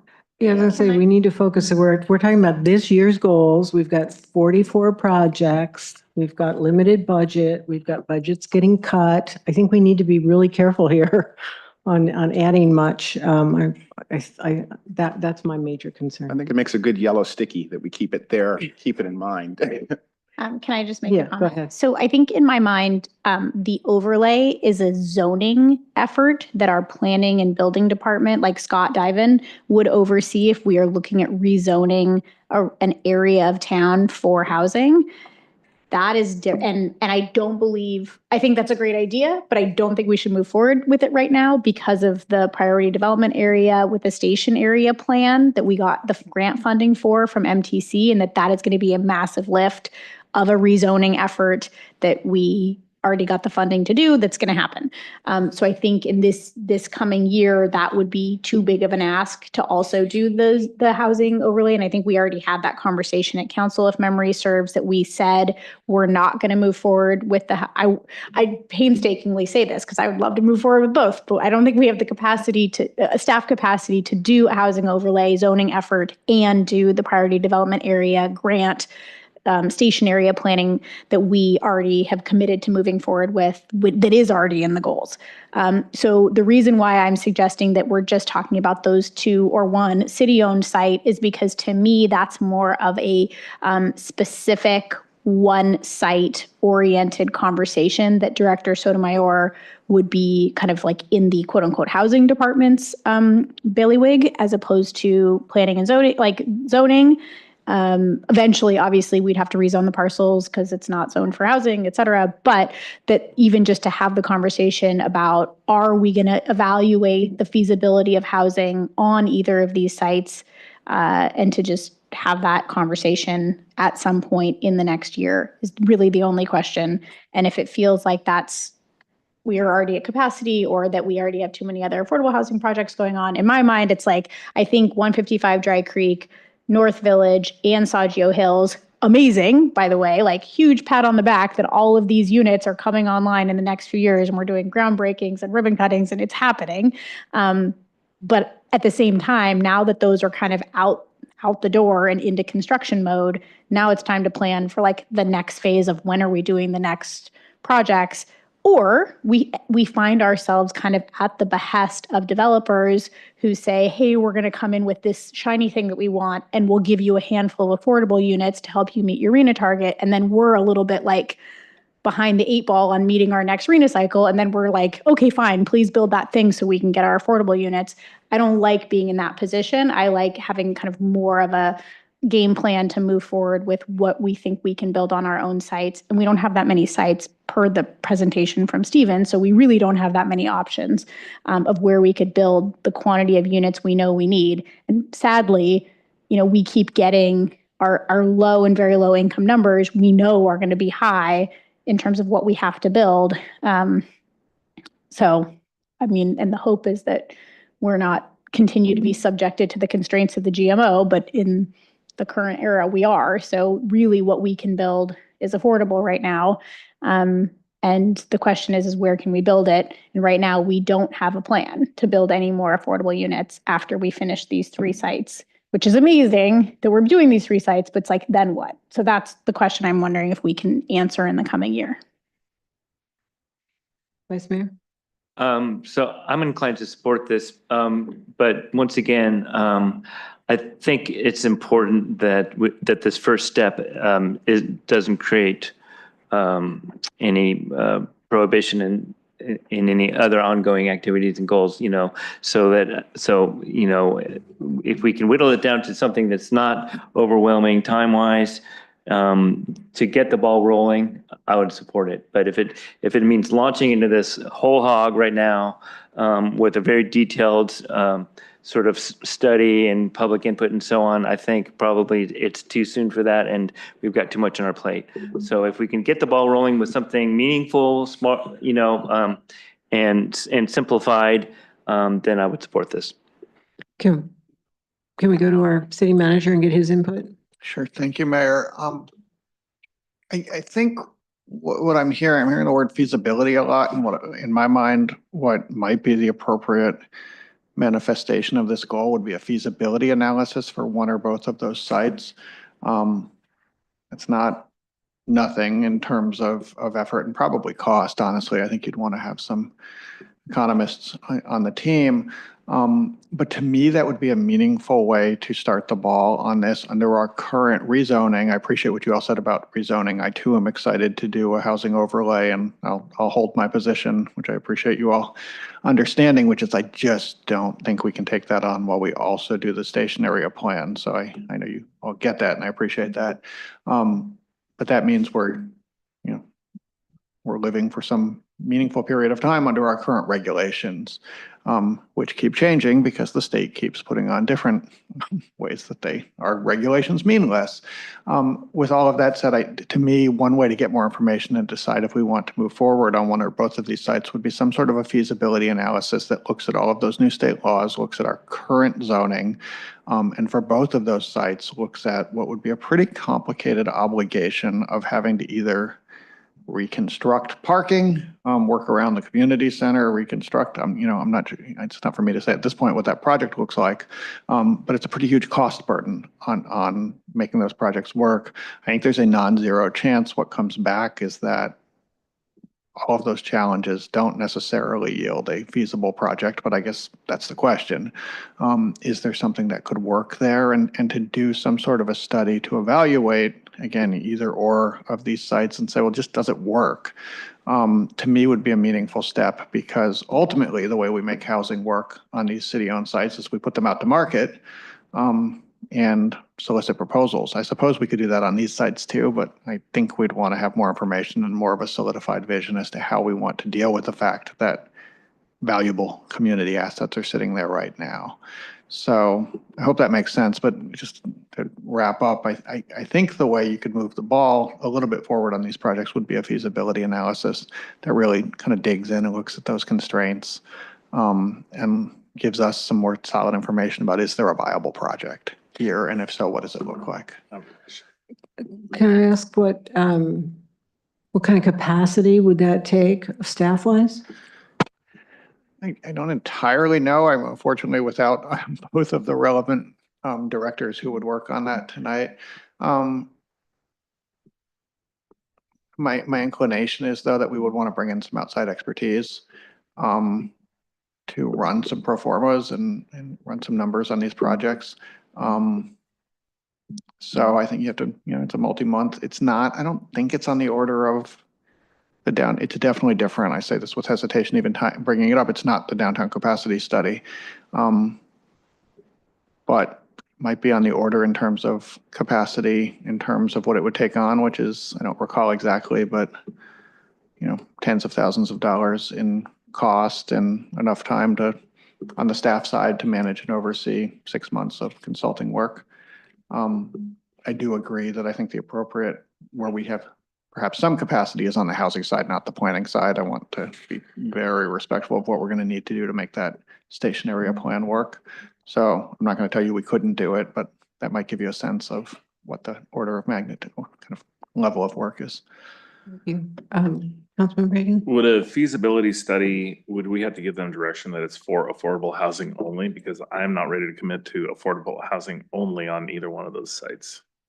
Well, I think that's where the capacity study was nice, where we could see like what's the max, but it could be affordable. It could be, yeah, we would need to ask the right question, right? A consultant only helps you answer the question. We would need to ask and work on framing that question of what works.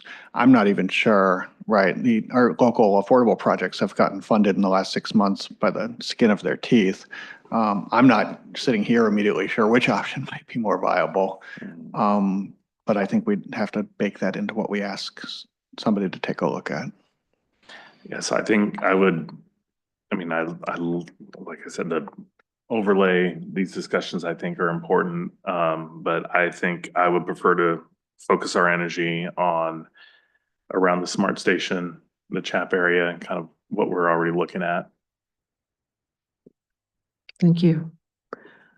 So I'm not sure. I don't think we've got 3 people who want to proceed with this question this moment. Is that correct? So, okay, so no. Thanks for the thoughtful and spirited discussion and looking forward to having it again next year. It is, I appreciate you bringing it up. It is a good idea. And so it has started and that's important. Great. Yeah, thank you for that. So do we have any questions about the goals that we've been looking at here tonight about approving them from council? No? If not, I'll open this to public comment. See if anybody wants to comment on our goals here. Not seeing anyone come forward. We'll bring it back for, what are we asking, adoption? Can I ask one question? Yes. So on the housing item, I think Councilmember Higley put it on for the goals that's moving forward in this proposal. One of the things that we are talking about is around, I think it's regarding, okay, the language says prioritizing options to eliminate/reduce barriers to encourage housing development.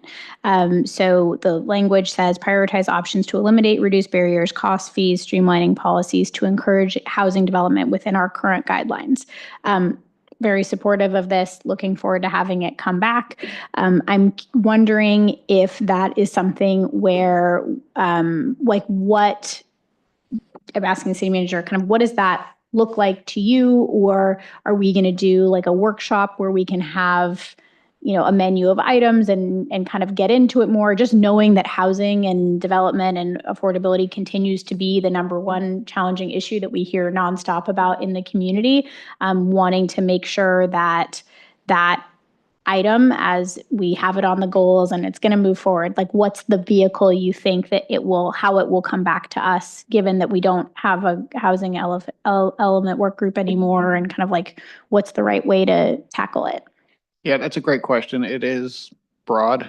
And so we might not all be conceiving of it in the same way. And I see it as a kind of a living discussion that will take place in multiple chunks. We will have soon an initial conversation with the council about some of our fee structures, for instance. That's something that is relevant to this. We will also, I think in August, we are penciling in, I hope to meet the date, a conversation about, and I think this relates to a different goal, but about all of the housing legislation that's coming down the chute from Sacramento.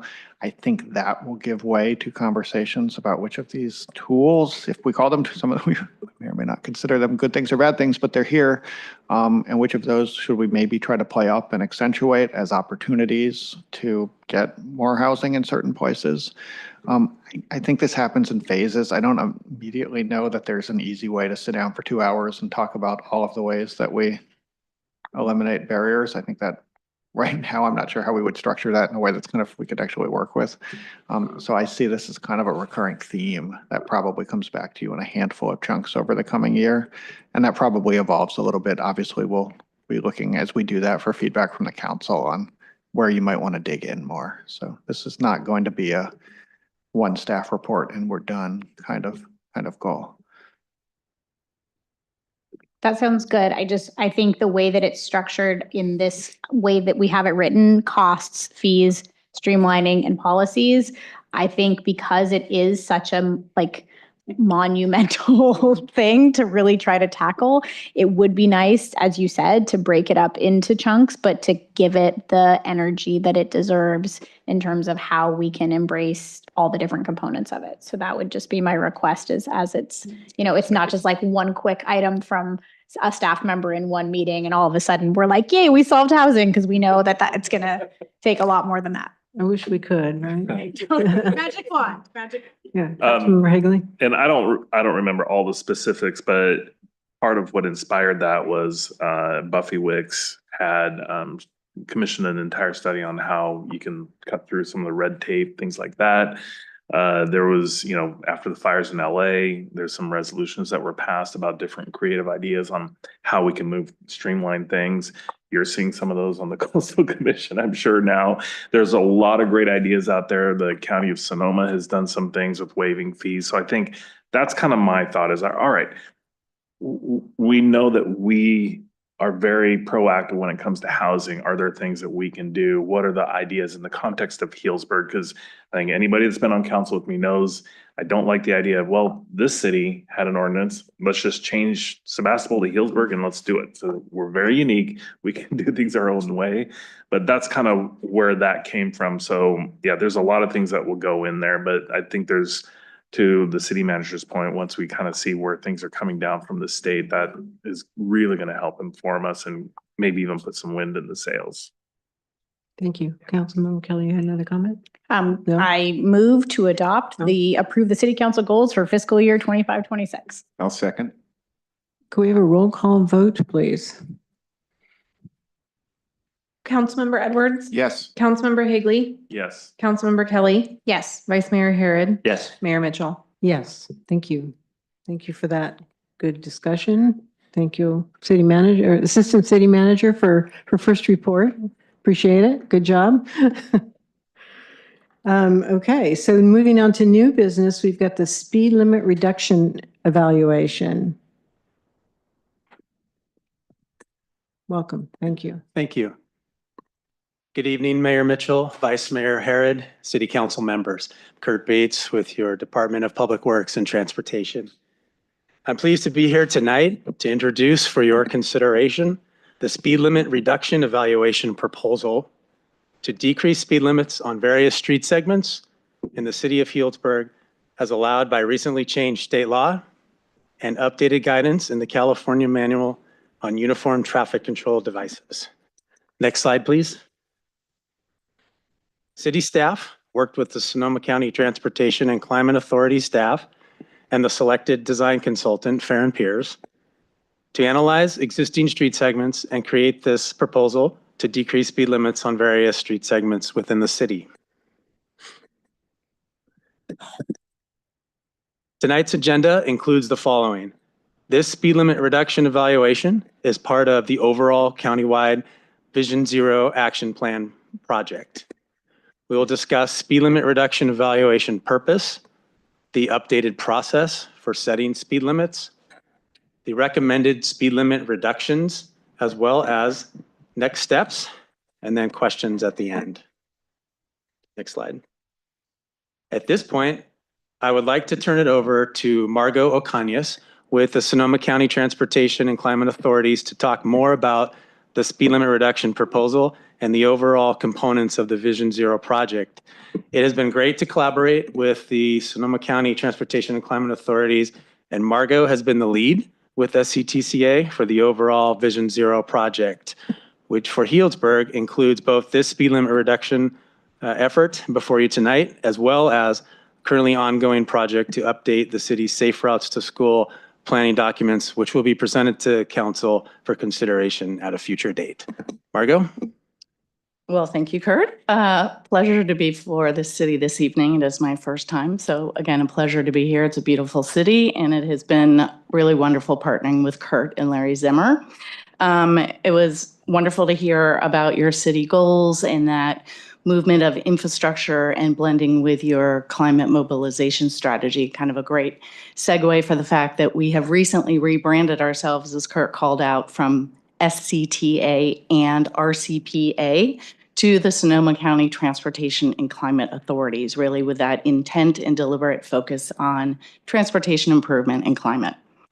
So we are here today, many thanks to the partnership of Kurt and Larry. In 2023, we submitted to the US DOT for a Safe Street and Roads planning application, which we were awarded.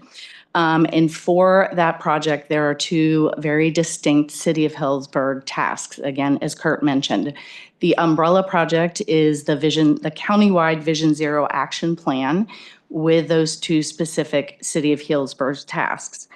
Again, many thanks to Kurt and Larry, who their aspiration was to kind of fast track the speed limit reduction activities. So in partnership with Farron Pierce and Angelica and her team, between January and now, we have moved very quickly through what I would consider a very robust analysis process, which will be shared with you this evening, the potential recommendations or the recommendations that come out that could possibly adopted include the reduction of speed limits in school zones, which could be a potential great lead into our planning of engineering treatments around schools as part of the Safe Routes to School task. So one component for addressing safety in school zones would be the speed reduction, in addition to the other engineering treatments that we are reviewing around schools, and we will come back to this council in the fall to share those recommendations with you. So a pleasure to be here this evening, and would like to introduce the true experts, beginning with Angelica with Farren Pierce. Thank you. Thank you, Margot. Good evening, council members. It's nice to be before you. My name is Angelica Rocha, and I'm a transportation planner from Farren Pierce, the consultant team that was selected to support SCTCA and City of Healdsburg. Margot just spoke to this slide, but essentially this task that we're going to talk to you about is item number 2, which is part of 4 kind of distinct tasks that are happening that was funded by this grant program. Next slide. So just before I kick off, I'm going to talk about kind of the process and actions for this particular item. The last time that the city discussed kind of setting posted speed limits and ordinance associated to that was in 2022. And so today you will all receive this presentation, and this will be the first ordinance reading for the recommendations. If all goes well and we reach consensus, we'll be back in June to have a second reading of the ordinance and adopt the recommended speed limit reductions. Next slide. So the purpose of this project, sort of distinct into these 3 columns here, the lowering speeds reduces crash severity. And so this is a critical element and a goal that we're trying to do to impose to help the city reach 0 fatalities and serious injuries on our roadways. Having lower posted speed limits also allows for expanded design options. As Margot mentioned, with lower posted speeds, there's more countermeasures and treatments that are available to the city when making design decisions, such as curb extensions or road diets or narrowing a travel lane that makes sense only on lower posted speed roads. And then lastly, in alignment with existing plans, before today, you've heard and adopted an active transportation plan, a local roadway safety plan, and then this project will also sort of help move forward the Safe Routes to School effort, as Margot mentioned. Next slide. So in the state of California, there are 2 primary processes for establishing posted speed limit. The left is called the default prima facie zones, and those are sort of default speed limit sets to specific roadways types. If you've ever driven on an alleyway, the default speed limit is 15 miles an hour. Residential streets are 25 miles an hour. And those are imposed whether or not a sign is posted, and it's in the California Vehicle Code. So hopefully you remember that from taking your driver's ed. So that's the first way. The second way is an engineering and traffic survey. And so this is essentially a radar that is taken to kind of understand what the observed driver behavior is. And so speed limits are set based on at or below which 85% of drivers are traveling during free flow conditions. And so this is really the crux of how speed limits are set in the nation, and really kind of been the founding principles of how we've set speed limits historically. And next slide.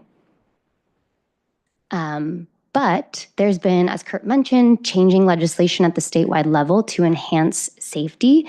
And so since 2021, with the first California Assembly Bill 43, that really called for advancing flexibility and posted speed limit, taking into considerations that's not just how fast people are traveling, but are there lots of pedestrians? Is this a downtown area? And certain things that are called forward to sort of better design our roadways, especially when they've been overbuilt and have more capacity than necessary. This illustration is just meant to highlight the many iterations that got us to here. The most recent change happening in April 2025, earlier this year, and those were kind of the critical pieces that set forth this process. Next slide. So this screen here illustrates the criteria that we used and the criteria that's specifically included in the California MUTCD, which is essentially the document that outlines how signs are posted, how striping is posted, and really dictates a lot of the transportation infrastructure that you see today. So the top row illustrates criteria based on that 85th percentile speed, so how fast vehicles are traveling, like I mentioned, and then also some performance metrics like safety, whether there crashes are happening there or if there's lots of activity such as sidewalks, crosswalks, etc. The bottom row indicates kind of more land use characteristics. Are there school zones, senior facilities, and is this located within a business activity area? And so all of these were key considerations that we used to determine whether or not a reduction would be recommended. Next slide. And so the map before you also was included in your agenda packet as the map exhibit of recommended speed limit reductions. The city selected 29 roadways for this initial effort, and those were the streets that were most suitable to meet the needs of the updated guidelines. And the output here is visualizing recommendations in posted speed ranging from 15 miles an hour around school zones to 35 mile an hour on sort of the roadways that sort of are on the north and south ends of this and east and west ends of the city. This map illustrates three things that I'll just kind of point you to. First is the recommended posted speed limits. Those are highlighted in ranges and gradients of blue. It also illustrates schools, which are the kind of reddish pink shapes or polygons that are presented there, and the posted speed limit around those areas when children are present. And this generally means when school hours or when children are playing in fields, and it's up to officers to enforce that. All schools in the city of Healdsburg were evaluated to determine whether or not they satisfy the requirements that the MUTCD requests or requires of schools to have their posted speed be 15 miles an hour when children are present. And then lastly, I'll just point you to the third kind of thing that this map is illustrating, and it's the dashed line, which indicate locations that were evaluated, but ultimately a change in recommendations did not occur. Next slide, please. So before I go through these next 4 slides, I'll just kind of give you the warning that it's lots of tables and rows, and I'm going to have 4 of these particular slides. But what it's meant to illustrate is the roadways, which are listed by streets. It displays the extents, which are the tos and from. And you'll notice a roadway like Healdsburg has many rows on this table, and those are speed zones. And speed zones are determined based on the number of lanes, the changes in the built environment around it. And so there are distinct speed zones set up for many roadways. So Healdsburg, which is one of the largest roadways in the city, has a number of different speed zones. And then I'll point you to the following, the 2 columns on the right-hand side, which illustrate the existing speed limit. And then the last column, which is the recommended speed limit that we're presenting to you all today for consideration. And just highlighting for Healdsburg that, for Healdsburg Avenue, that the recommended speed limits create more of a consistent change in speed from the northern city boundary to the downtown core and then back to the southern city boundary. So you kind of see that they start at 35 mile an hour, transition to 30, 25, 20 in the downtown area, and then makes that same sort of progression in the southern area rather than creating illogical changes in speed limits which are currently present. Next slide, please. Again, just sort of illustrating some of the recommendations that are brought before you. We've mostly included this in the presentation as an opportunity for us to go to specific segments that you might have questions about. So I'm going to just quickly scan through this slide. Next slide, please. And similarly, we have a handful of other roadways from Powell, Fitch, Grove Street. Next slide, please. And rounding out with Center, Grant, Plaza, and North.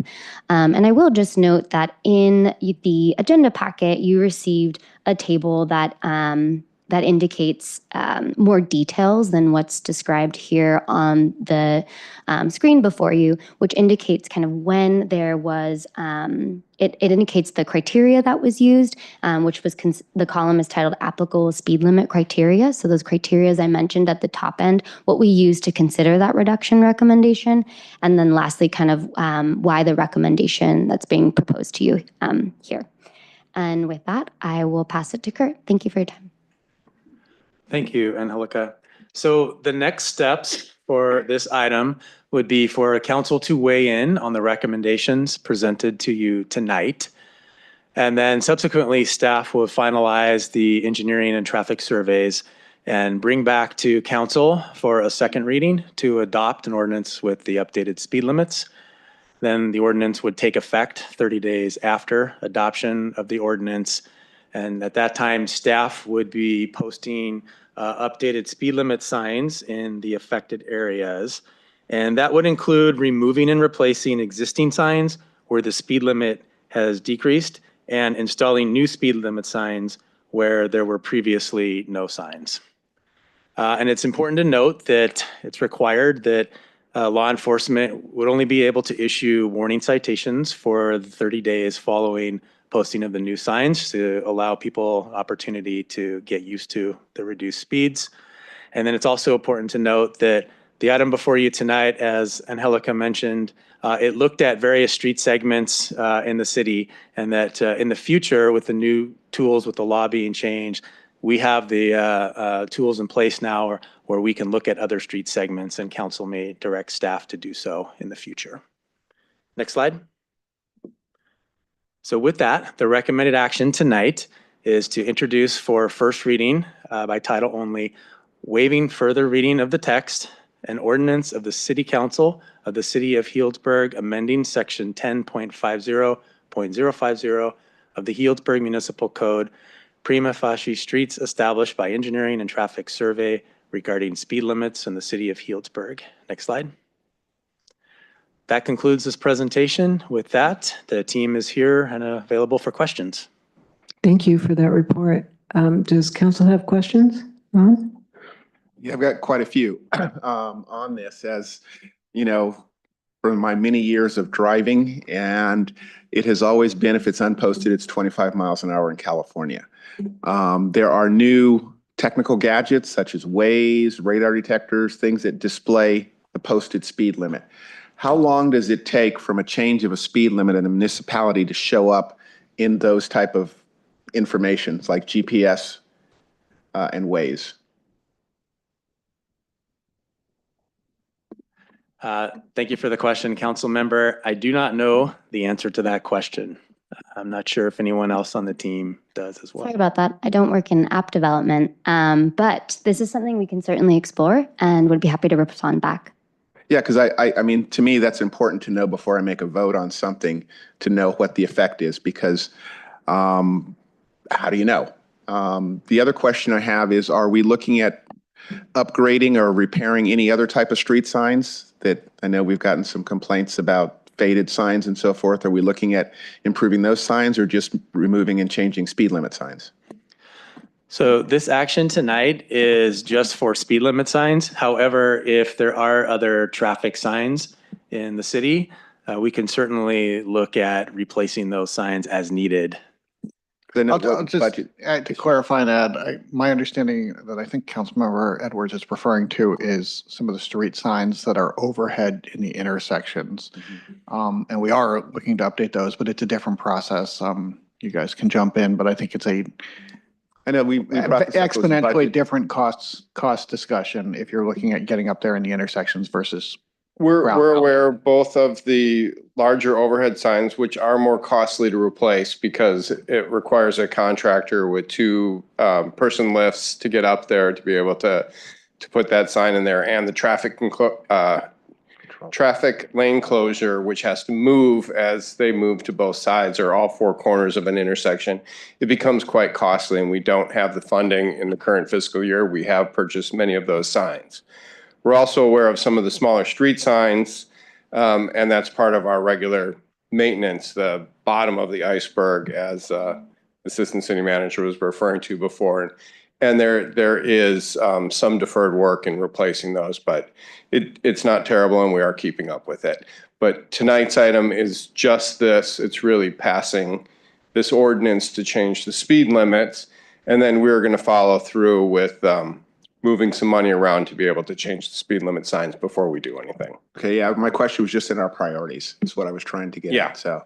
And this would be a higher priority because council and the public have voiced the desire to lower speeds throughout the city, improving safety for cyclists, pedestrians, and vehicles. And so we have taken that as a priority. And if that isn't a priority, now would be a good time to say, we could still pass this ordinance, but implementing it would come a little later if that were council's wishes. Yeah, we're a tourist town. And we have not just our own residents here, but we have lots of people visiting. And it's no fun being labeled as a speed trap. So, thank you. I don't think that's anyone's intention. And we will not behave that way. I can speak for our police department as well.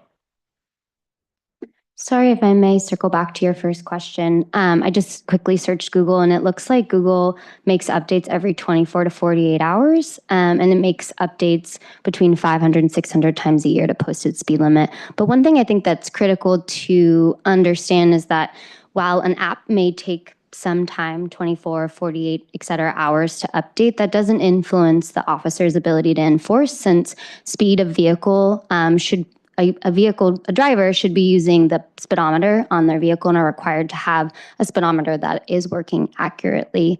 And as Kurt mentioned, the police officers will be issuing warning tickets for the first 30 days. So I don't assume there will be any sort of lack of data into Waze or Google during that time frame. Yeah, my concern is that, driving the same streets for 33 years, you kind of get used to the speed, you adjust, you know what that looks like. And are you going to be looking for a new sign? I mean, I know what we do here is important, but is how many people are glued to this speed limit addition to know that, oh, now the street I've been driving down for 35 years, this is a lower speed limit. And it may, we even have second home people here and they might not have been here for the 30-day period and have that happen. There will also be social media effort. The signs typically have the additional flags on there to draw people's attention. So we're going to get the word out as best we can. And again, I think everyone's going to understand that this is a change and it does take some time for people to become accustomed to that. And I do not think the concern of us appearing to be a speed trap and going out there to give out a bunch of tickets isn't the goal. The goal is to reduce speeds and improve safety. Vice Mayor. Thank you. There's a couple spots in the recommendations where the speed limit is recommended to go to 35, and that's the ceiling here, as far as I can tell. And it's just two locations, and I'm wondering if there's a compelling reason why those have to be. I mean, there's just two, and I know that on the way in, and on both sides of the town, on the north and south end of it, but. I wonder if there's a compelling reason to set that limit there and not at 30 to be more consistent with the rest of the city, other than maybe the rationale is just that they have a very high speed limit now. I've always thought the speed limits in those areas were kind of ridiculously high, but I'm not afraid to bring them down to 30. I think that would make sense. I don't, maybe that's a big shift for people, but I feel confident that people could get used to that. So that would be that's my only suggestion. I mean, overall, I just wanted to share that I'm really excited to see this change coming. I think it's overdue and it's going to really have a lot of great benefits. But, if I were going to suggest any changes, it would be to reduce those two locations from 35 to 30. Yeah, thank you, Councilman Harold. So those two particular locations are on Healdsburg Ave on the north end and the southern end near the city boundary. And so the reason why we ultimately made the recommendation of going to 30 miles an hour, it's actually the full recommendation that's allowable based on the criteria. So at least on the northern end, let me start with that. Yeah, the northern end, that particular roadway, Oh, wait, no, that's not right. 30, okay. Yes. Okay, so that particular roadway qualified as a safety corridor and a bike ped generator. For those two particular criterias, you can only choose one of the options. And with that, you get a reduction of 5 miles an hour. So the existing posted speed limit is 35 or 40 miles an hour. And so with that 5 mile an hour reduction, you can go to 35 mile an hour. So there isn't actually a feasible mechanism at this time based on the 85th percentile speed to go down to 30. And then similarly, it's the same situation down at the southern city boundary, which are both, again, a safety corridor and a bike ped generator. So for those two instances, while they are the highest speed limit, we are using the full reduction allowable, at least with current guidance. Okay, thank you. Yeah. Councilmember Kelly. I'm curious with the changes to the North Healdsburg Avenue plan. I know I'm getting the name wrong with the like kind of larger scale complete streets project that's going to be taking place along Healdsburg Avenue from Powell to the northern city limit. And because we do not have a protected bike lane after the Foss Creek Trail ends, and we're going to be directing bicyclists and pedestrians who use the Foss Creek Trail at the Grove Street intersection just north of the Triangle lot at the community center site for those bicyclists to merge onto the roadway and to have the bike lane on the roadway just south of Parkland Farm Boulevard, all the way up and around that corner to the new fire station, the substation on the north end. When that roadway project is complete, will there be an opportunity, per Councilmember Harrod's point, because we're building so much housing on the north end of town, we're really creating a lot more, people who will be walking and bicycling to Enzo Village, North Village, New Saggio Hills Affordable Housing, the new park location that'll be big and beautiful when it's all done, all on the north end of town, and will be generating most likely more bike and ped traffic on the north end there. Is there an opportunity in the future, once that project's done, to relook at what you just said to see if it is problematic, or if we're putting bicyclists in harm's way on this roadway? Can we look at evaluating it in the future? Yes, the answer is yes. And actually, we are required to do so when we have a significant project on a roadway that basically essentially transforms the streetscape. We have to do a new engineering and traffic survey. So Healdsburg Avenue, the segment you're referring to, from Powell to the northern project limits, March Avenue, and then the Grove Street project, those are all 3 segments in the city where we would be reevaluating once the project's complete to determine whether or not it's feasible to have a further reduction, and then if we want to do so. And that action, of course, would come back to council for consideration. Great, thanks so much. Councilmember Higley. In looking at these, my first thought, some specific areas, and I kind of have the opposite opinion of Vice Mayor Herod, is I understand the slowing down as you're coming in to town on the north end of town, but I would almost prefer to see these speeds drop for say like Parkland Farms to Dry Creek March Avenue, have that drop when the Complete Streets project is done. Right now, I mean, it's literally 5 lanes. 35 is, I think, a pretty comfortable speed for that section of the road. And then the other thought I had was on the section of Grove Street. Where was it? Healdsburg Avenue to Dry Creek Road. There's not a ton of driveways coming in and out. And so I'm wondering if the goal here was just to reduce everything you can versus some of these that are kind of connector corridors for commuters that, I don't feel the speeds as being outrageously, high. I could see where, the northern city limits to Parkland Farms Boulevard, where that's 40 miles an hour, where you're coming off of, some higher speeds. And then now we have, to Councilmember Kelly's point, we've got Enzo Village, we've got a lot of pedestrians to, kind of bring that down like we did with, in front of the Mill District. I remember that was controversial when the parking was going in and people slowing down, kind of get them slowing down before the roundabout. So just wanted to kind of hear your thoughts on those 2 sections. Thank you for that. I guess I'll start, and then Angelica, if you would like to add anything, that would be great. So the evaluation before the council tonight is, here's the new law, here's what can be done. So in our chart, in the chart that you have and that was presented earlier, you have the existing speed limit and you have the maximum allowable speed limit reduction, and then you have the recommendation.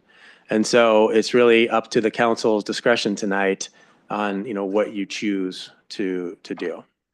So Angelica, do you have anything to add to that? Yeah, just the only thing that I will add is that Dry Creek Road qualified again as a safety corridor and a bike ped generator. And I think what's important to consider when thinking about those criteria is that a safety corridor are roadways where there's the highest concentration of fatal and serious injury crashes. And the one thing we know that's causing them is speeding. And so this is sort of one step of many that can reduce the number of fatal and serious injury crashes.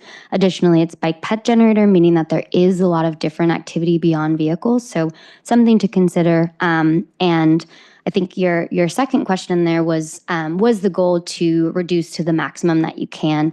And I will just share that that wasn't the goal. Our goal was to present the maximum allowable, and then based on engineering judgment from our team, as well as the city, and then coordination with PD to understand what they had capacity to enforce. So it's sort of multiple steps that were taken into consideration.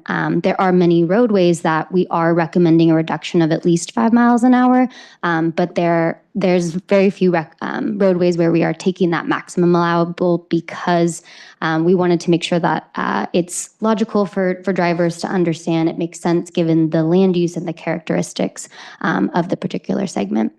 So I guess Dry Creek was kind of the cross street. Mhm. So the ones I was asking about was Healdsburg Avenue, and then Okay. Grove Street. So Grove Street connects up to Healdsburg Avenue, and on the southern end is both of them are Dry Creek. Mhm. And so that's kind of where I had the question, because the current speeds are not outrageous in my opinion along Grove Street, where you have a lot of industrial, you have some apartments at the end there. And then Healdsburg Avenue, where the Complete Streets project is going in, to me, it makes sense.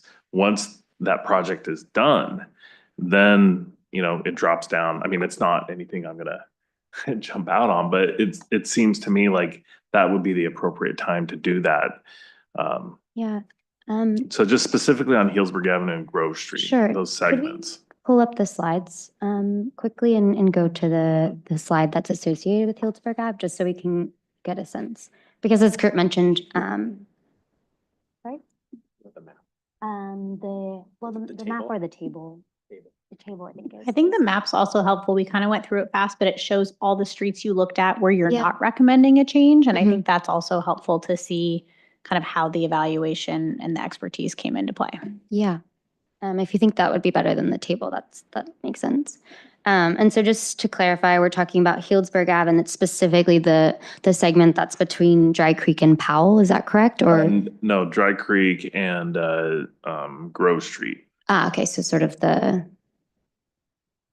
that sort of Well, upper Parkland Farms Boulevard, which Yeah. is like just north of that. So it's that Yeah. those two sections Mhm. where it's labeled Healdsburg Avenue and Grove Street. Yeah. So as Kurt mentioned, the goal of today is to make a recommendation. So if the council would like to recommend a different recommendation than what we are suggesting, that's on the table. But I will just share that for that particular roadway, it's currently posted at 35 miles an hour.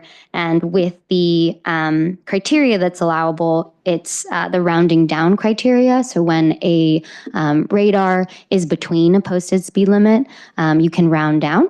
And then similarly, it's also on a bike, has a bike ped generator. So there's activity for pedestrians and bicyclists around that area. Councilmember Kelly. Thank you. I just want to kind of, when we heard the beginning of the presentation talking about the Vision Zero project, which is a countywide effort to look at where we see the most crashes of automobiles and where we've seen the largest danger for fatalities, and then where we've heard from residents about where they feel unsafe walking or biking. We have heard, and some of the survey work that was done was with our senior community, talking to seniors and asking what's preventing you from being able to get out of your house and feel like you can comfortably walk to town, or what's preventing you from, being able to give up your car if you feel like you're unsafe in driving. And so I think knowing where those accidents have been occurring in front of Plank Coffee at that intersection by Valero, and that we continue to see that intersection when people are racing to get on or off the freeway there, it really is one of those places in town where I think we've been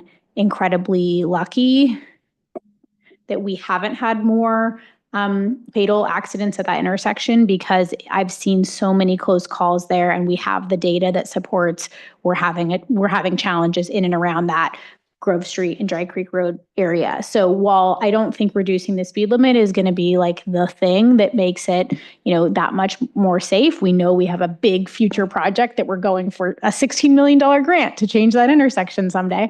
But in the meantime, I do think, this consulting firm that we've hired, that the county's working with, that this is like a regional effort that we're one of the 9 cities that are a part of. I feel like we really should rely on the expertise of the evaluation that they've done, and then also look at all the red dotted lines, which is where they're saying we've evaluated all these streets and we're not recommending a change for the reasons that they shared. So I feel really strongly that I think we should be doing whatever we can to reduce the likelihood of someone getting killed in our town.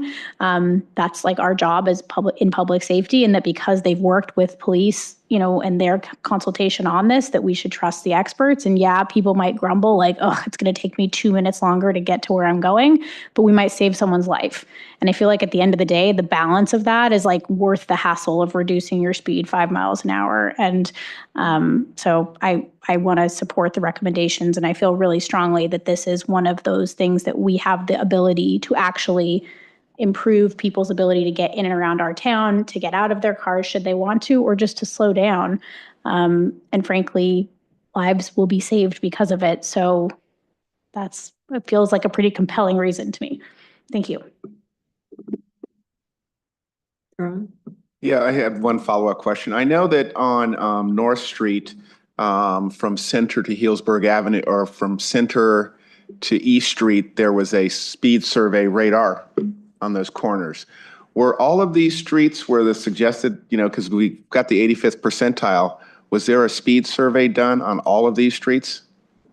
Yes, all these streets have active engineering and traffic survey data, and that's the basis of how the criteria then moves forward. So we know what the current 85th percentile speed is on all of these streets? Yes. Okay. Any other questions? Vice Mayor, did you know? Okay, I so just have a go ahead. comment. Yeah, the only comment I have is, there's a big difference between Matheson Street that's dotted and is evaluated whether you're gonna raise the speed limit or lower the speed limit or not. And the 2 sections that I highlighted, which are currently at 35 and 30 miles an hour, dropping to 30 and 25. I'm just arguing, or I'm just saying that the difference of 5 miles an hour on those streets, which don't have a ton of, we're not talking about the intersections specifically, it's the sections between the intersections. So I want to make sure that, my point is made that, yeah, I agree that intersections where these issues are having, we are focusing on those, and we've done a lot over the years to, help with access and turn lanes and things like that. But I just don't know if it's necessary to drop the speed from 30 miles an hour, which is already slow on Grove Street, fairly long straightaway, not a lot of driveways. And same with Healdsburg Avenue. Once we have the Complete Streets project done, absolutely. But again, it's not that big of a deal, but I want to separate out the comments about people dying and car crashes and those comments with kind of what my point was, is these are relatively straight, they're not intersections that I'm talking about, and just wanted to make that point. And I just had a question about sort of the logistic reality of changing the speed limits, and maybe it's for Chief Jenkins, but will people, even if they get tickets, really reduce their speeds? I mean, what kind of, maybe maybe it's naive on my part to ask the question, but it feels like, to Councilmember Hagley's point on those sections that we're talking about here, you can post the speed limit at 30. People are still going to probably go 35. So how do we mitigate that?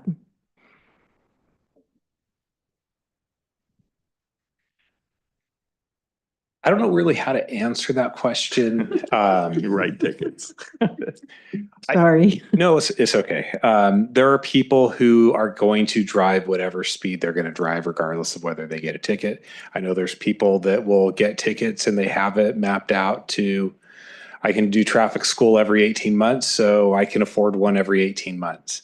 Other people will drive, get the ticket, and deal with that. Others are very fearful of getting a ticket and will comply with whatever speed limit is there and or go under it. So it's really a personal choice decision that people will make on obeying those speed limits. And does the police department issue a lot of speeding tickets in the city of Healdsburg? I would say no. Yeah, I don't see it. But. Yeah.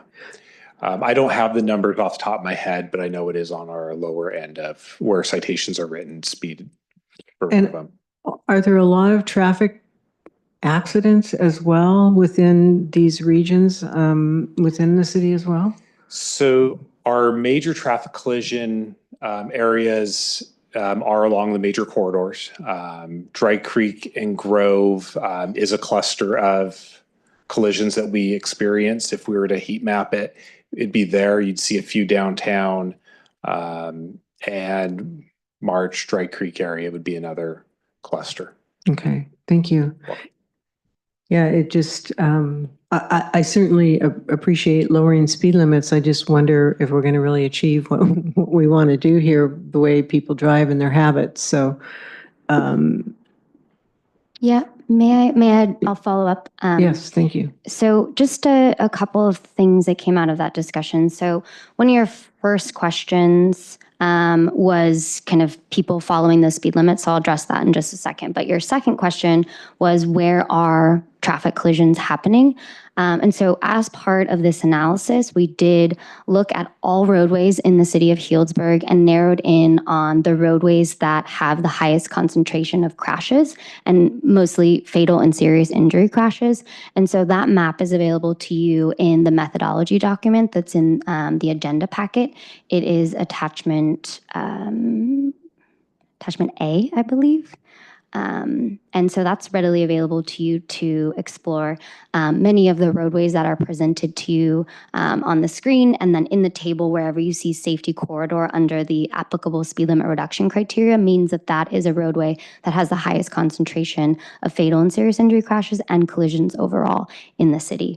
And then your second question was, are people going to follow the rules? And I have some success stories to share. Santa Rosa was the first city in the Sonoma County region to implement on AB 43. In their initial kind of sweep, they reduced posted speed limit on 40 roadways. That was 2 years ago. And then this year, they're set to reduce posted speed on 40 more roadways. And so as part of that, they've been doing before-after studies, which is a helpful tool in understanding kind of the benefits of the decisions you're making here today. And they've shown really significant improvements. And then also, if we could pull up the presentation, I have a couple of other examples that we can just look at on, and it's the back pocket slide number 22. Represents a couple of other examples, not local, but demonstrating kind of places where either on one corridor or citywide reductions to posted speed alone were made, and kind of the compliance associated to that. And I think what's important is while a posted speed might be 35 mile an hour, and there will be people who go over it, it's really important for us to make decisions based on the general population. I think the general population will see a speed limit sign and follow the rules. And the difference between surviving when a vehicle is driving 40 miles an hour versus 35 and 20 miles an hour, 25 miles an hour is very different. The chances of surviving at 35 mile an hour is 68% likely to survive, and that's not very high. And so 65 or 35 is sort of what we're recommending as the upper threshold based on what we can do, but just something to consider when making that decision. Yeah, thank you for that. Vice Mayor? Yeah, that's very compelling, as are most of the reasons that have gone into what you presented us tonight, just locally, but also statewide. And for me, it's and I don't really find any reasons not to lower the speed limits. I mean, mostly we're looking at people's willingness to comply or their expectations about what the road can handle, or and so on. So yeah, there's a mind shift for people to drive slower, but I think that just takes a little bit of time, and not everyone's going to do it. But that's not a reason enough to not implement these changes. I think these changes are going to really be meaningful. Even with the slight reduction in fatality, I think that it's compelling that we should move forward with this. So thank you for all the research that's gone into this. I mean, for me, it's a no-brainer. But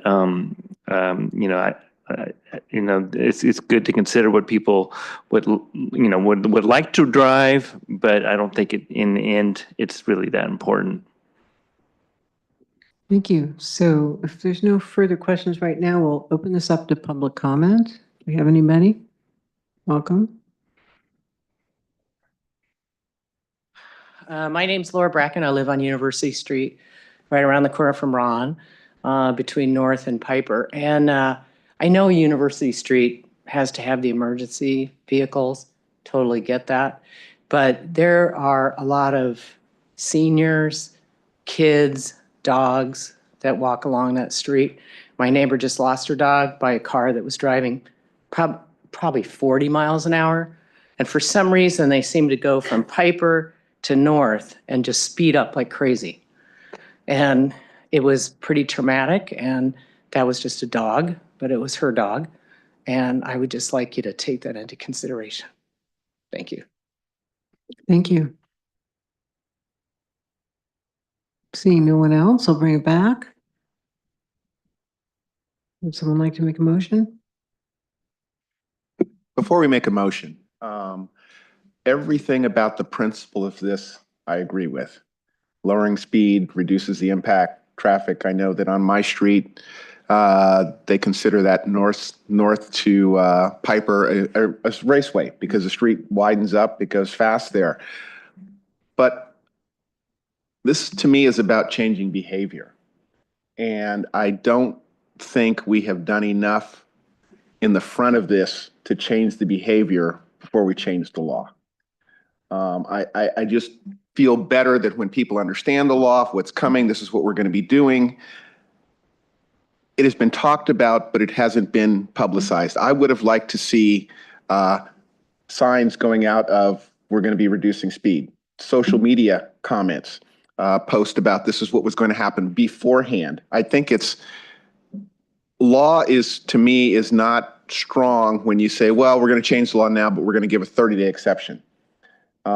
It would be better to, if we're going to enforce it. I also am concerned that I know that we have people talking about speeds, and it's hard now to get officers out there because we don't have a huge police force. We don't have a specific traffic officer that is dedicated to just watching traffic. So I think that this is well thought of, but I don't think the implication is going about it in the right way. So I just can't go with that without it being complete. Thank you. Any other comments? I'd like to make a motion to introduce for first reading by title only, waiving further reading of the text and ordinance amending section 10.50.050 of the Healdsburg Municipal Code, prima facie streets established by the Engineering and Traffic Survey regarding speed limits in the city of Healdsburg. Second the motion. Roll call vote, please. Councilmember Edwards, No.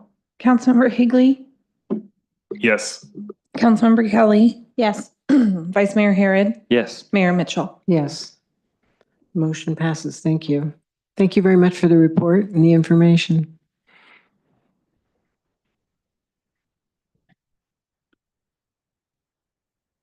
So next we have the Healdsburg Electrification Energy and Demand Forecast 2025-2045 Utility Conservation Analyst Tara Sampson. Welcome.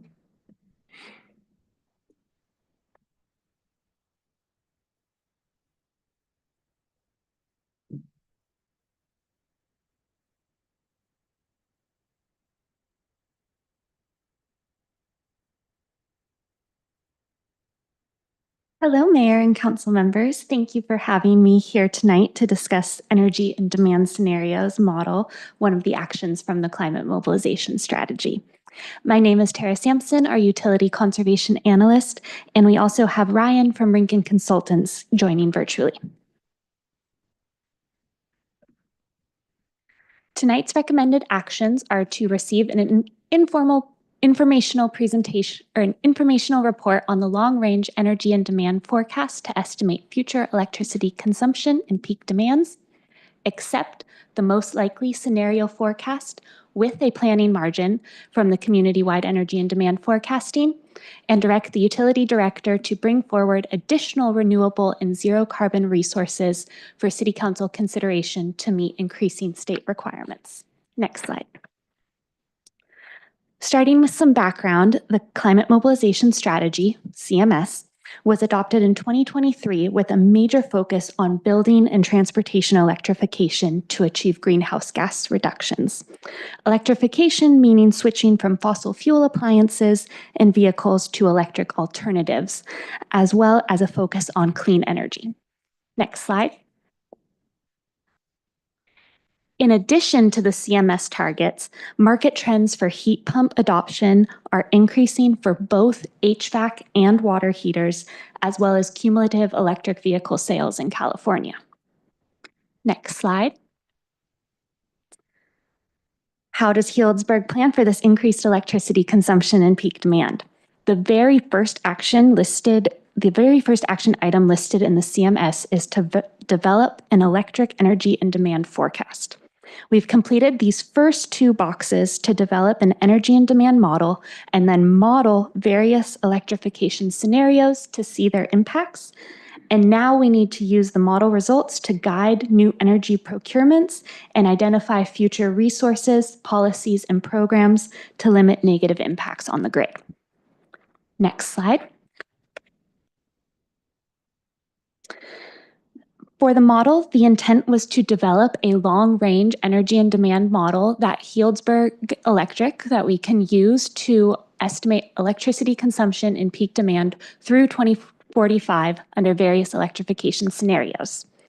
And we did this by developing the model that uses various data sources to model citywide baseline electricity consumption and forecast future consumption and peak demand.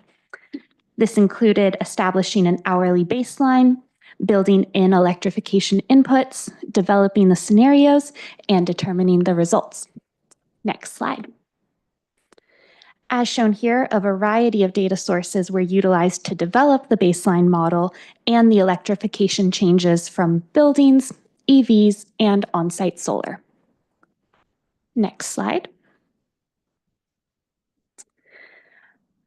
So then the scenarios were developed based on different levels of CMS achievement to provide a range of potential future scenarios with underachieving the CMS, achieving, and overachieving the CMS. The most likely scenario is based on current trends, staff and consultant expertise, the community survey results, and expected state regulations. In general, the most likely scenario slightly exceeds the CMS building electrification targets, but slightly underachieves the CMS transportation electrification targets. Next slide. And the scenario forecasting looked at two main aspects of electricity: the electricity consumption, meaning the amount of electricity used by the community that would need to be generated by our energy resources, such as solar farms, and the peak demands, meaning the maximum amount of electricity needed at any given moment in time, which our system and infrastructure would need to be capable of supplying. And I'll go through the results for both of these aspects. Next slide, please. So let's jump into the results. There are going to be a number of charts, but we will walk through each of them. This chart shows our historic consumption from 2000 to 2020, with 2023 and 2024 consumption going into the future. Note that 2024 was already quite a bit higher than past years, likely due to the extreme heat from last summer and already occurring electrification adoption. Next slide. And now the chart with the CMS scenarios overlaid to show the range of potential future electricity consumption. And two things to note here. Even in the underachieved scenario and accounting for continuing customer solar installations, our electricity consumption is expected to increase quite substantially compared to the historic consumption. And for all three of these scenarios, 2024 already surpassed the 2025 forecast, again, likely due to the extremely hot summer we had last year. Next slide. And now with the most likely scenario in light green, which has a 75% increase compared to current annual consumption by 2045. And for comparison, the California Energy Commission's local reliability scenario for Healdsburg in dark green. Next slide. And finally, with two modified versions of the most likely scenario. One with hotter summers that would increase electricity consumption in the summer months, and one with a 10% planning margin to account for system losses and other factors that could increase electricity consumption above the forecasted amounts. Staff recommends beginning to seek new energy resources that would meet the community needs for the most likely plus planning margin scenario. Next slide. And now let's jump into peak demands and how they might change in the different scenarios. This chart shows the monthly peak demand with only building electrification.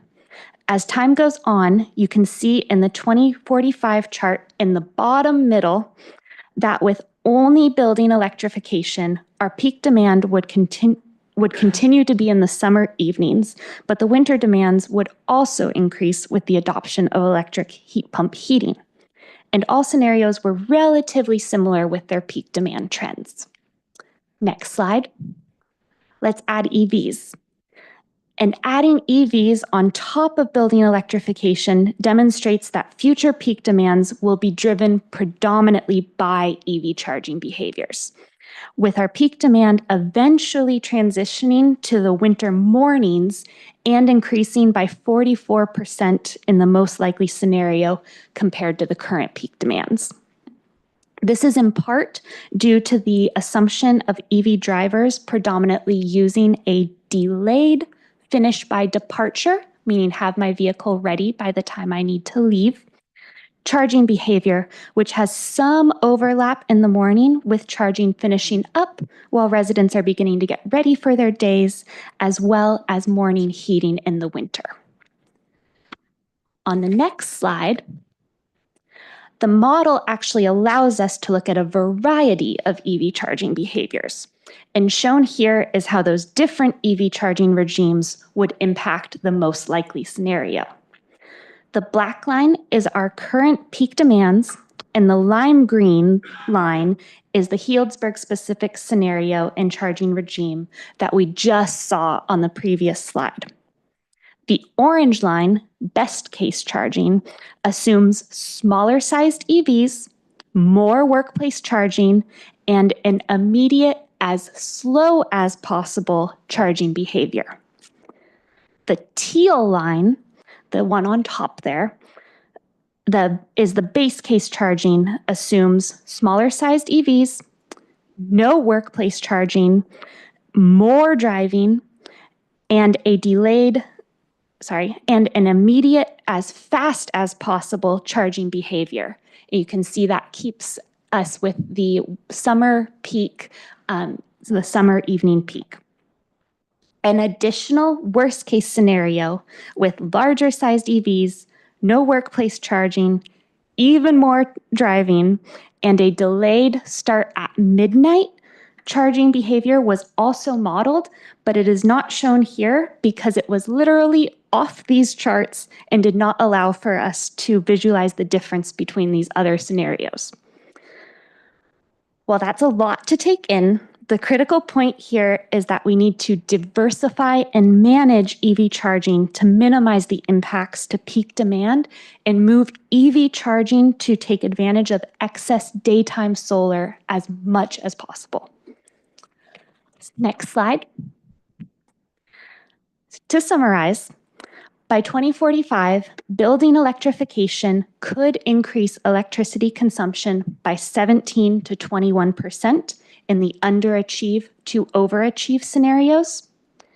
EVs could contribute an additional 55 to 98% increase in annual electricity consumption.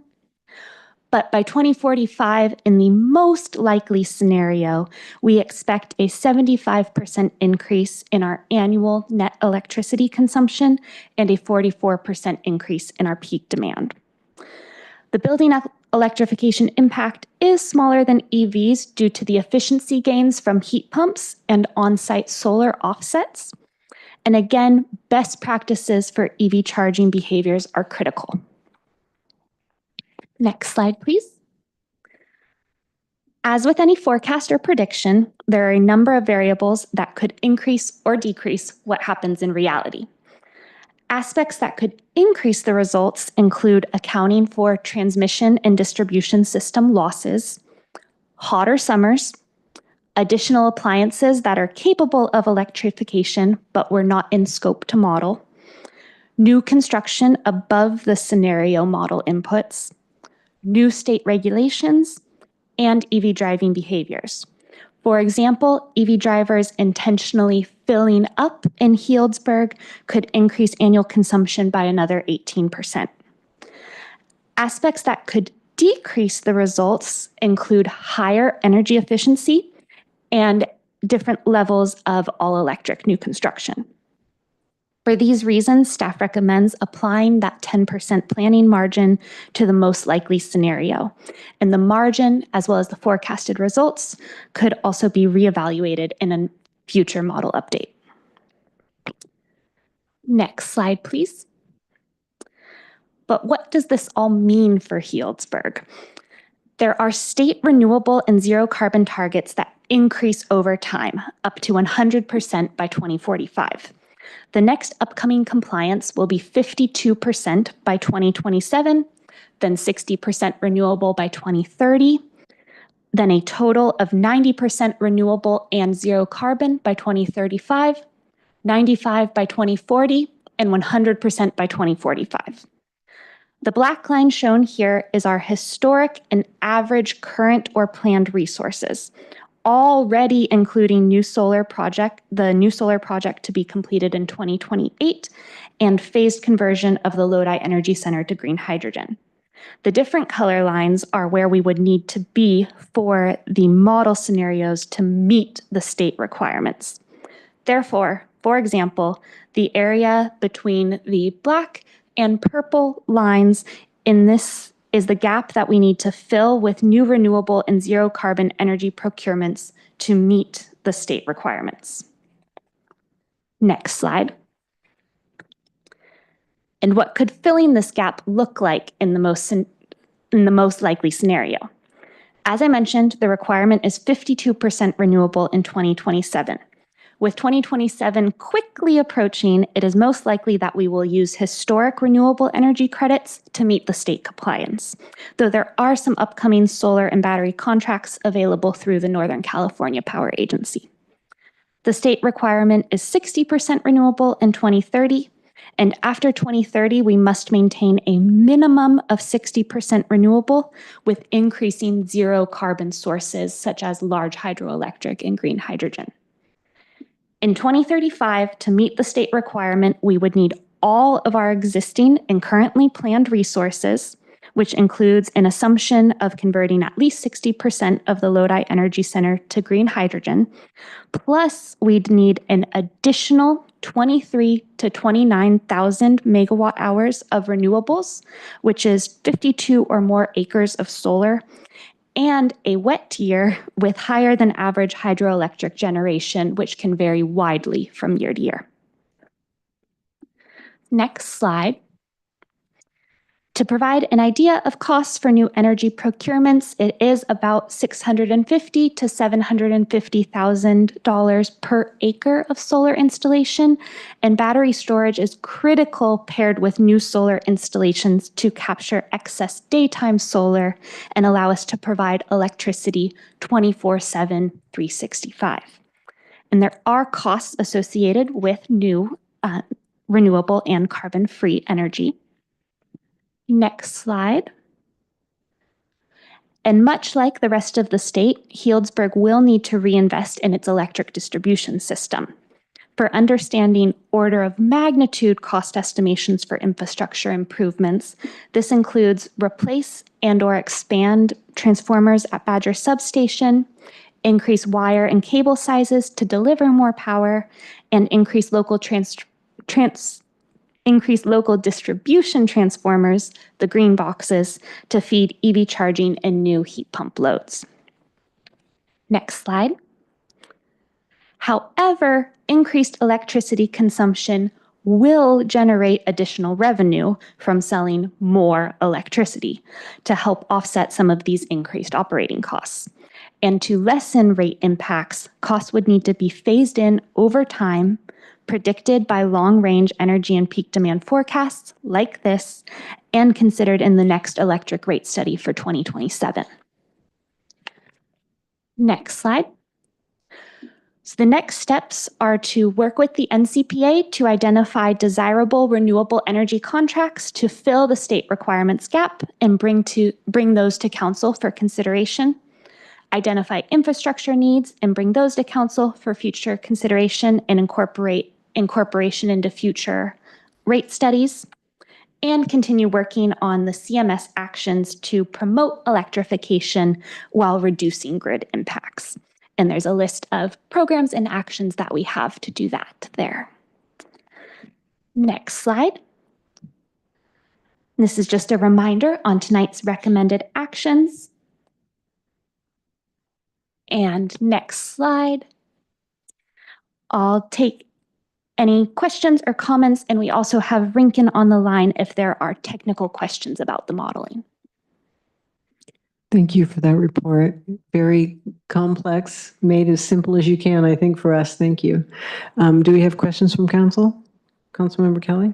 I was definitely taken aback by the costs associated with all of the upgrades, towards the end of the slide presentation, but I know these things are very expensive, so obviously it makes sense. I just, the scale and order of magnitude is a lot. For the replacement of I can't remember what you called them, but the last mile connection transformer boxes, the green boxes, do we typically have developers or people who are, renovating or whatever, did they pay for the upgrades of those boxes when properties go under or when they're major renovation, or is that all the city's cost and we put that on our electric customers to pay for typically on upgrading those? I will do my best to answer, but our previous utilities director, Terry Crowley, has left. So we do have acting utilities director, Patrick Buse. I'll start with the transformers are something that the electric department does need to continuously monitor. There are distribution transformers that are serving, for example, a number of homes. So when those need upgraded, that's something that needs to be part of the overall system. It's not put on any one customer. For larger projects, I do not know the answer to that. It looked like acting utility director Foos wanted to come up. Thank you for the question. I'm water and wastewater engineer subbing in for the electric utility director.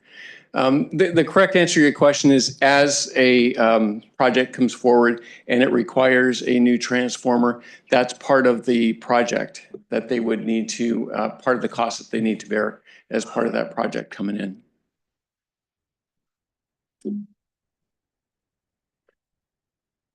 Councilmember Haley? Can you clarify on that slide where you were talking about the upcoming costs?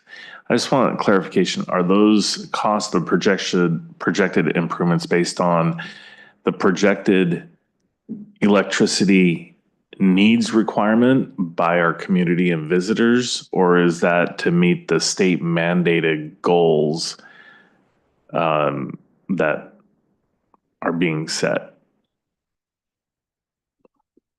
If we could go back one more. This slide and procuring additional renewable electricity and zero carbon resources, I'd say we need to procure new resources, whatever type they may be, fossil fuel or renewable or zero carbon, to meet community needs. To meet the state requirements, those new resources need to be renewable or zero carbon. So I'd say two-part answer to your question here.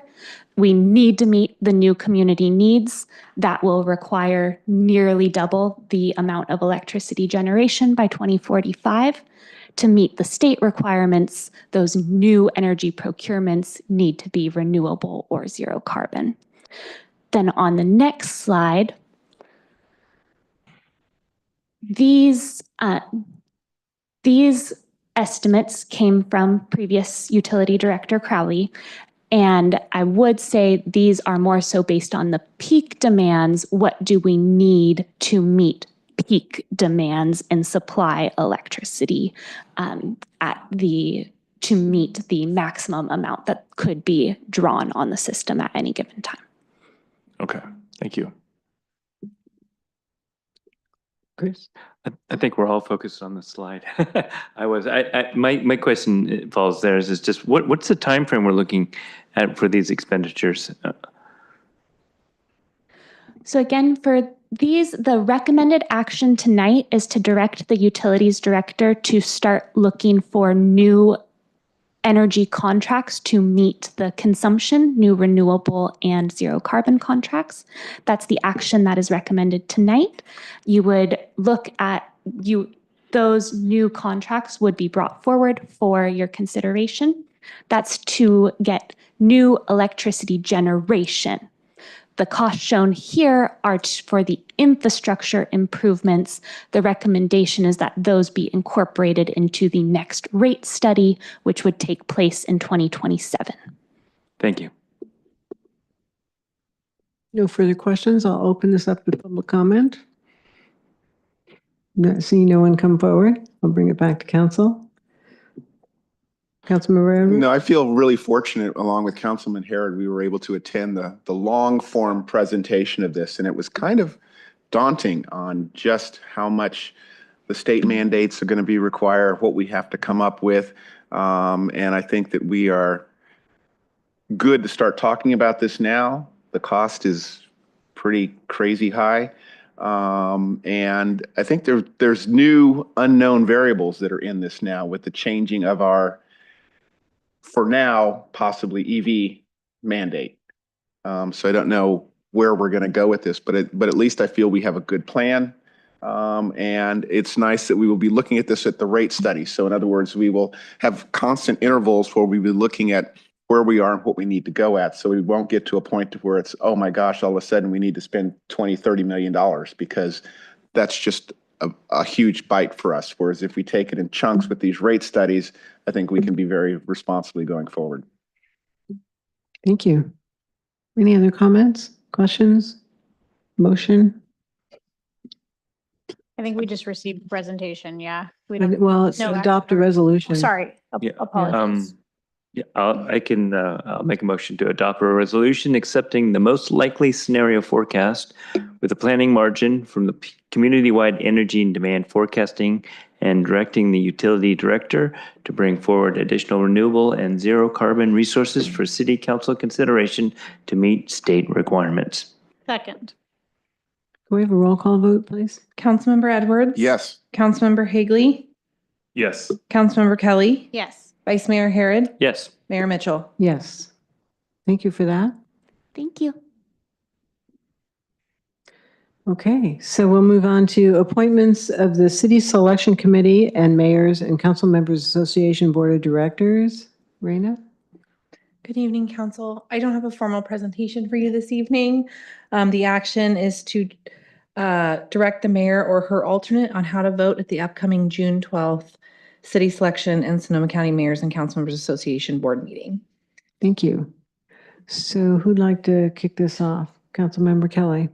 I'd just like to share that I think, as we were talking about RENA earlier, and which is governed by the Association of Bay Area Governments, ABAG, this seat, while somewhat kind of invisible to us in terms of its importance in the region, is one of those regional bodies that is so critically important to advocating for Sonoma County. And I think the unique nature of our cities, our 9 cities, as compared to some of the other counties in the Bay Area. So I think it's wonderful that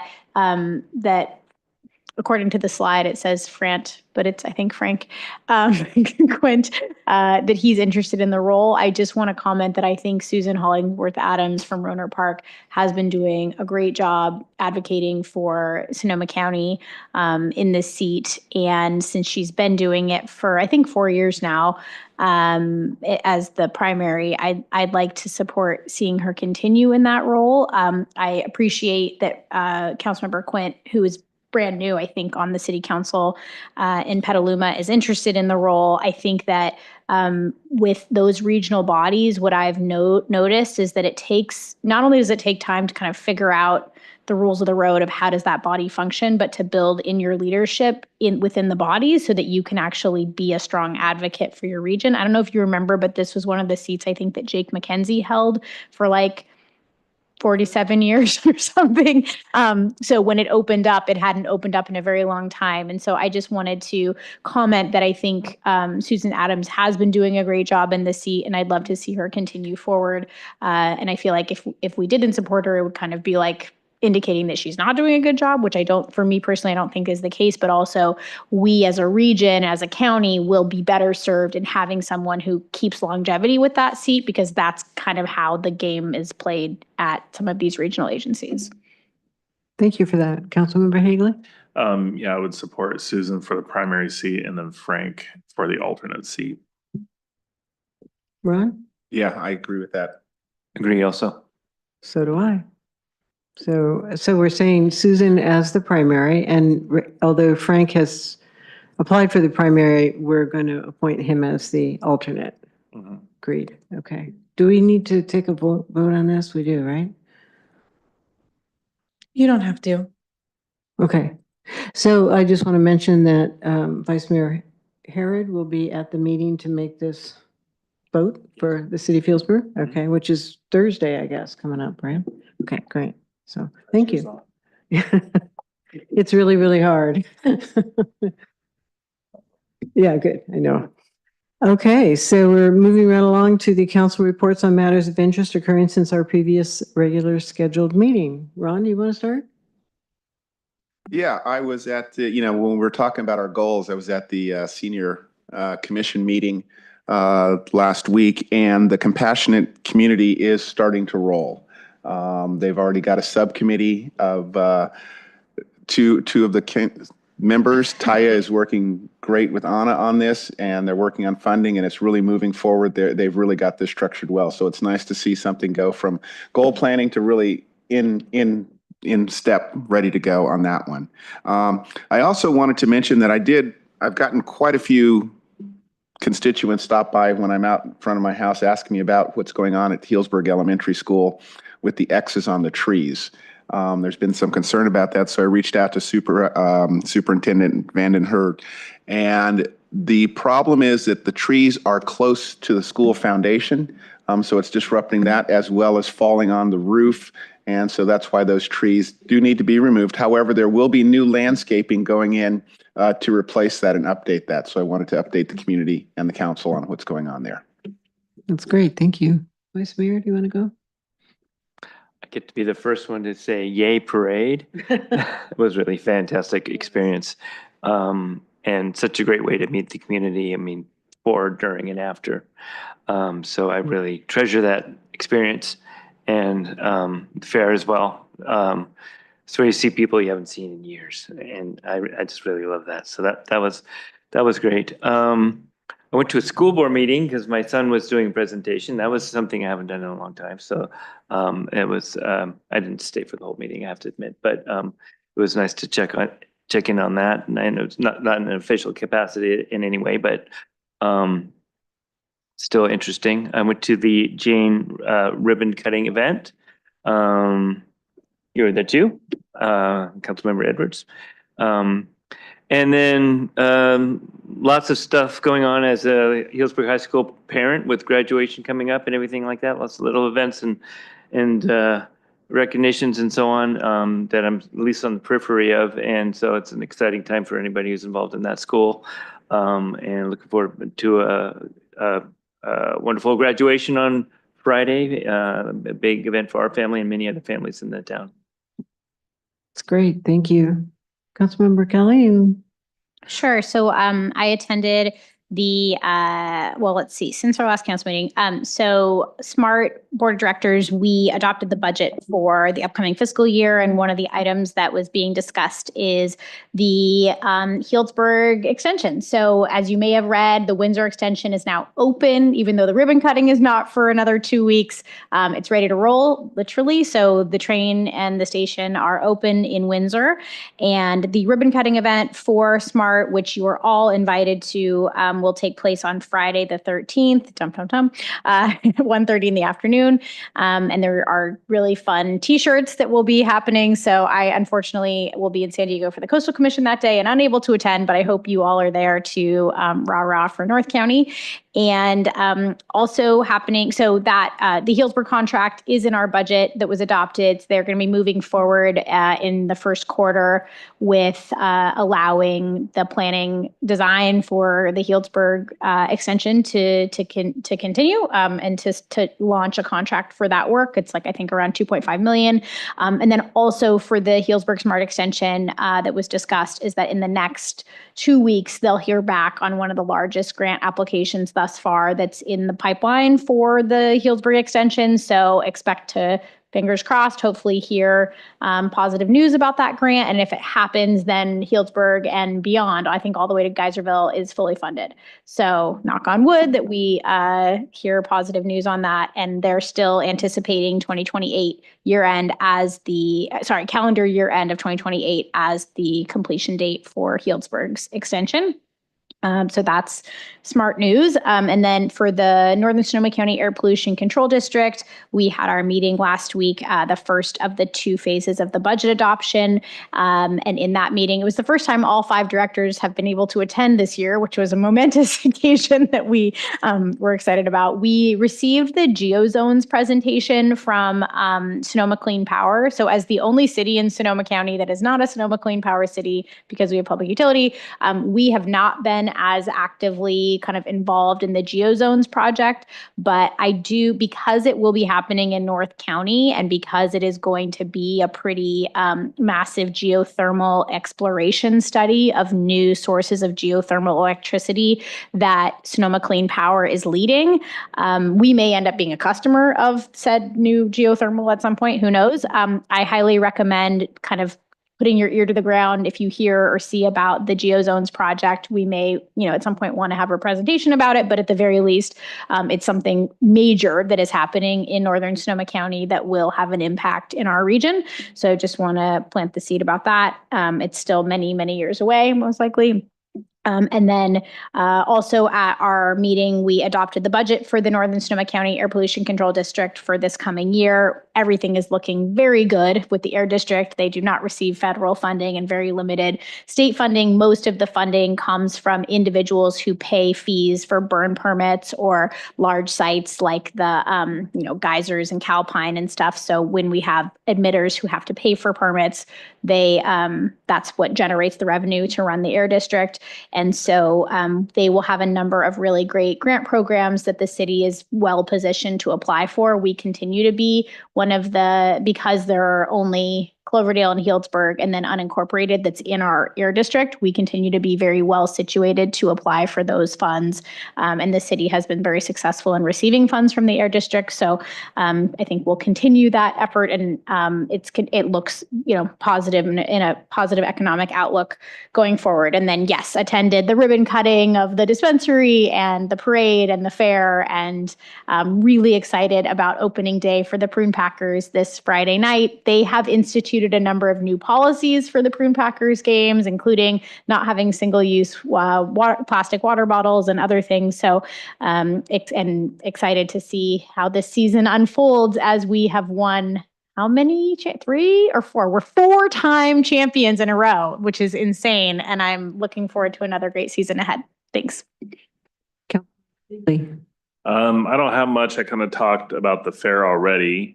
But I did attend Edge Esmeralda had kind of a dinner. They do like a weekly Friday dinner, and it was up at Barbieri Park, my neighborhood. Went over there. A lot of people.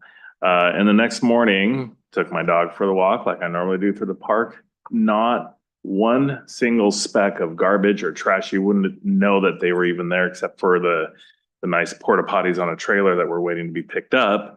But other than that, I was really impressed. It was a great event. People having a good time hanging out on these like low little tables and just, playing hacky sack and whatever. But I was really impressed that when I walk through there, normally if there's an event or a party, the garbage cans are overflowing. None of that. So I just wanted to highlight that. And then also last week, I welcomed the Northwest Public Power Association to their conference, and that was in Santa Rosa. And that was nice to be able to, kind of catch up. We work real closely with them on some of the fire safe corridor bills and fire related issues with the Northwest Public Power Association when we're back in DC. So it's nice to catch up with them after just being with a lot of their members a month ago. So that's my report. Thank you. So the one thing we haven't talked about is the ribbon cutting for the Purple Pipe Recycled project. And so, yeah, that was just Thursday and it was great. And I wanted to thank Director Patrick Fuse for putting together that great prop for us. It worked out really well. I was a little disappointed that we didn't have more people from the city of Healdsburg who asked us about that purple pipe over and over and over again throughout the years, not attend, but I'm sure maybe middle of the day they couldn't get there, but it was fun nevertheless. We had a lot of good people there, and and the parade. I mean, what else can we say? And thanks to the fire department for letting us use their truck. That was nice. It was a good addition. Yeah. So. Yeah, it did. Thank you very much. So with that. Can I just say? Yeah. Vic was quite the driver. We got through there pretty quick. He floored it a I'm couple surprised times. the sirens were on. Yeah, he was wanting it. It was great. Yeah, that was good. So, okay, well, with that, at 9:16, I'll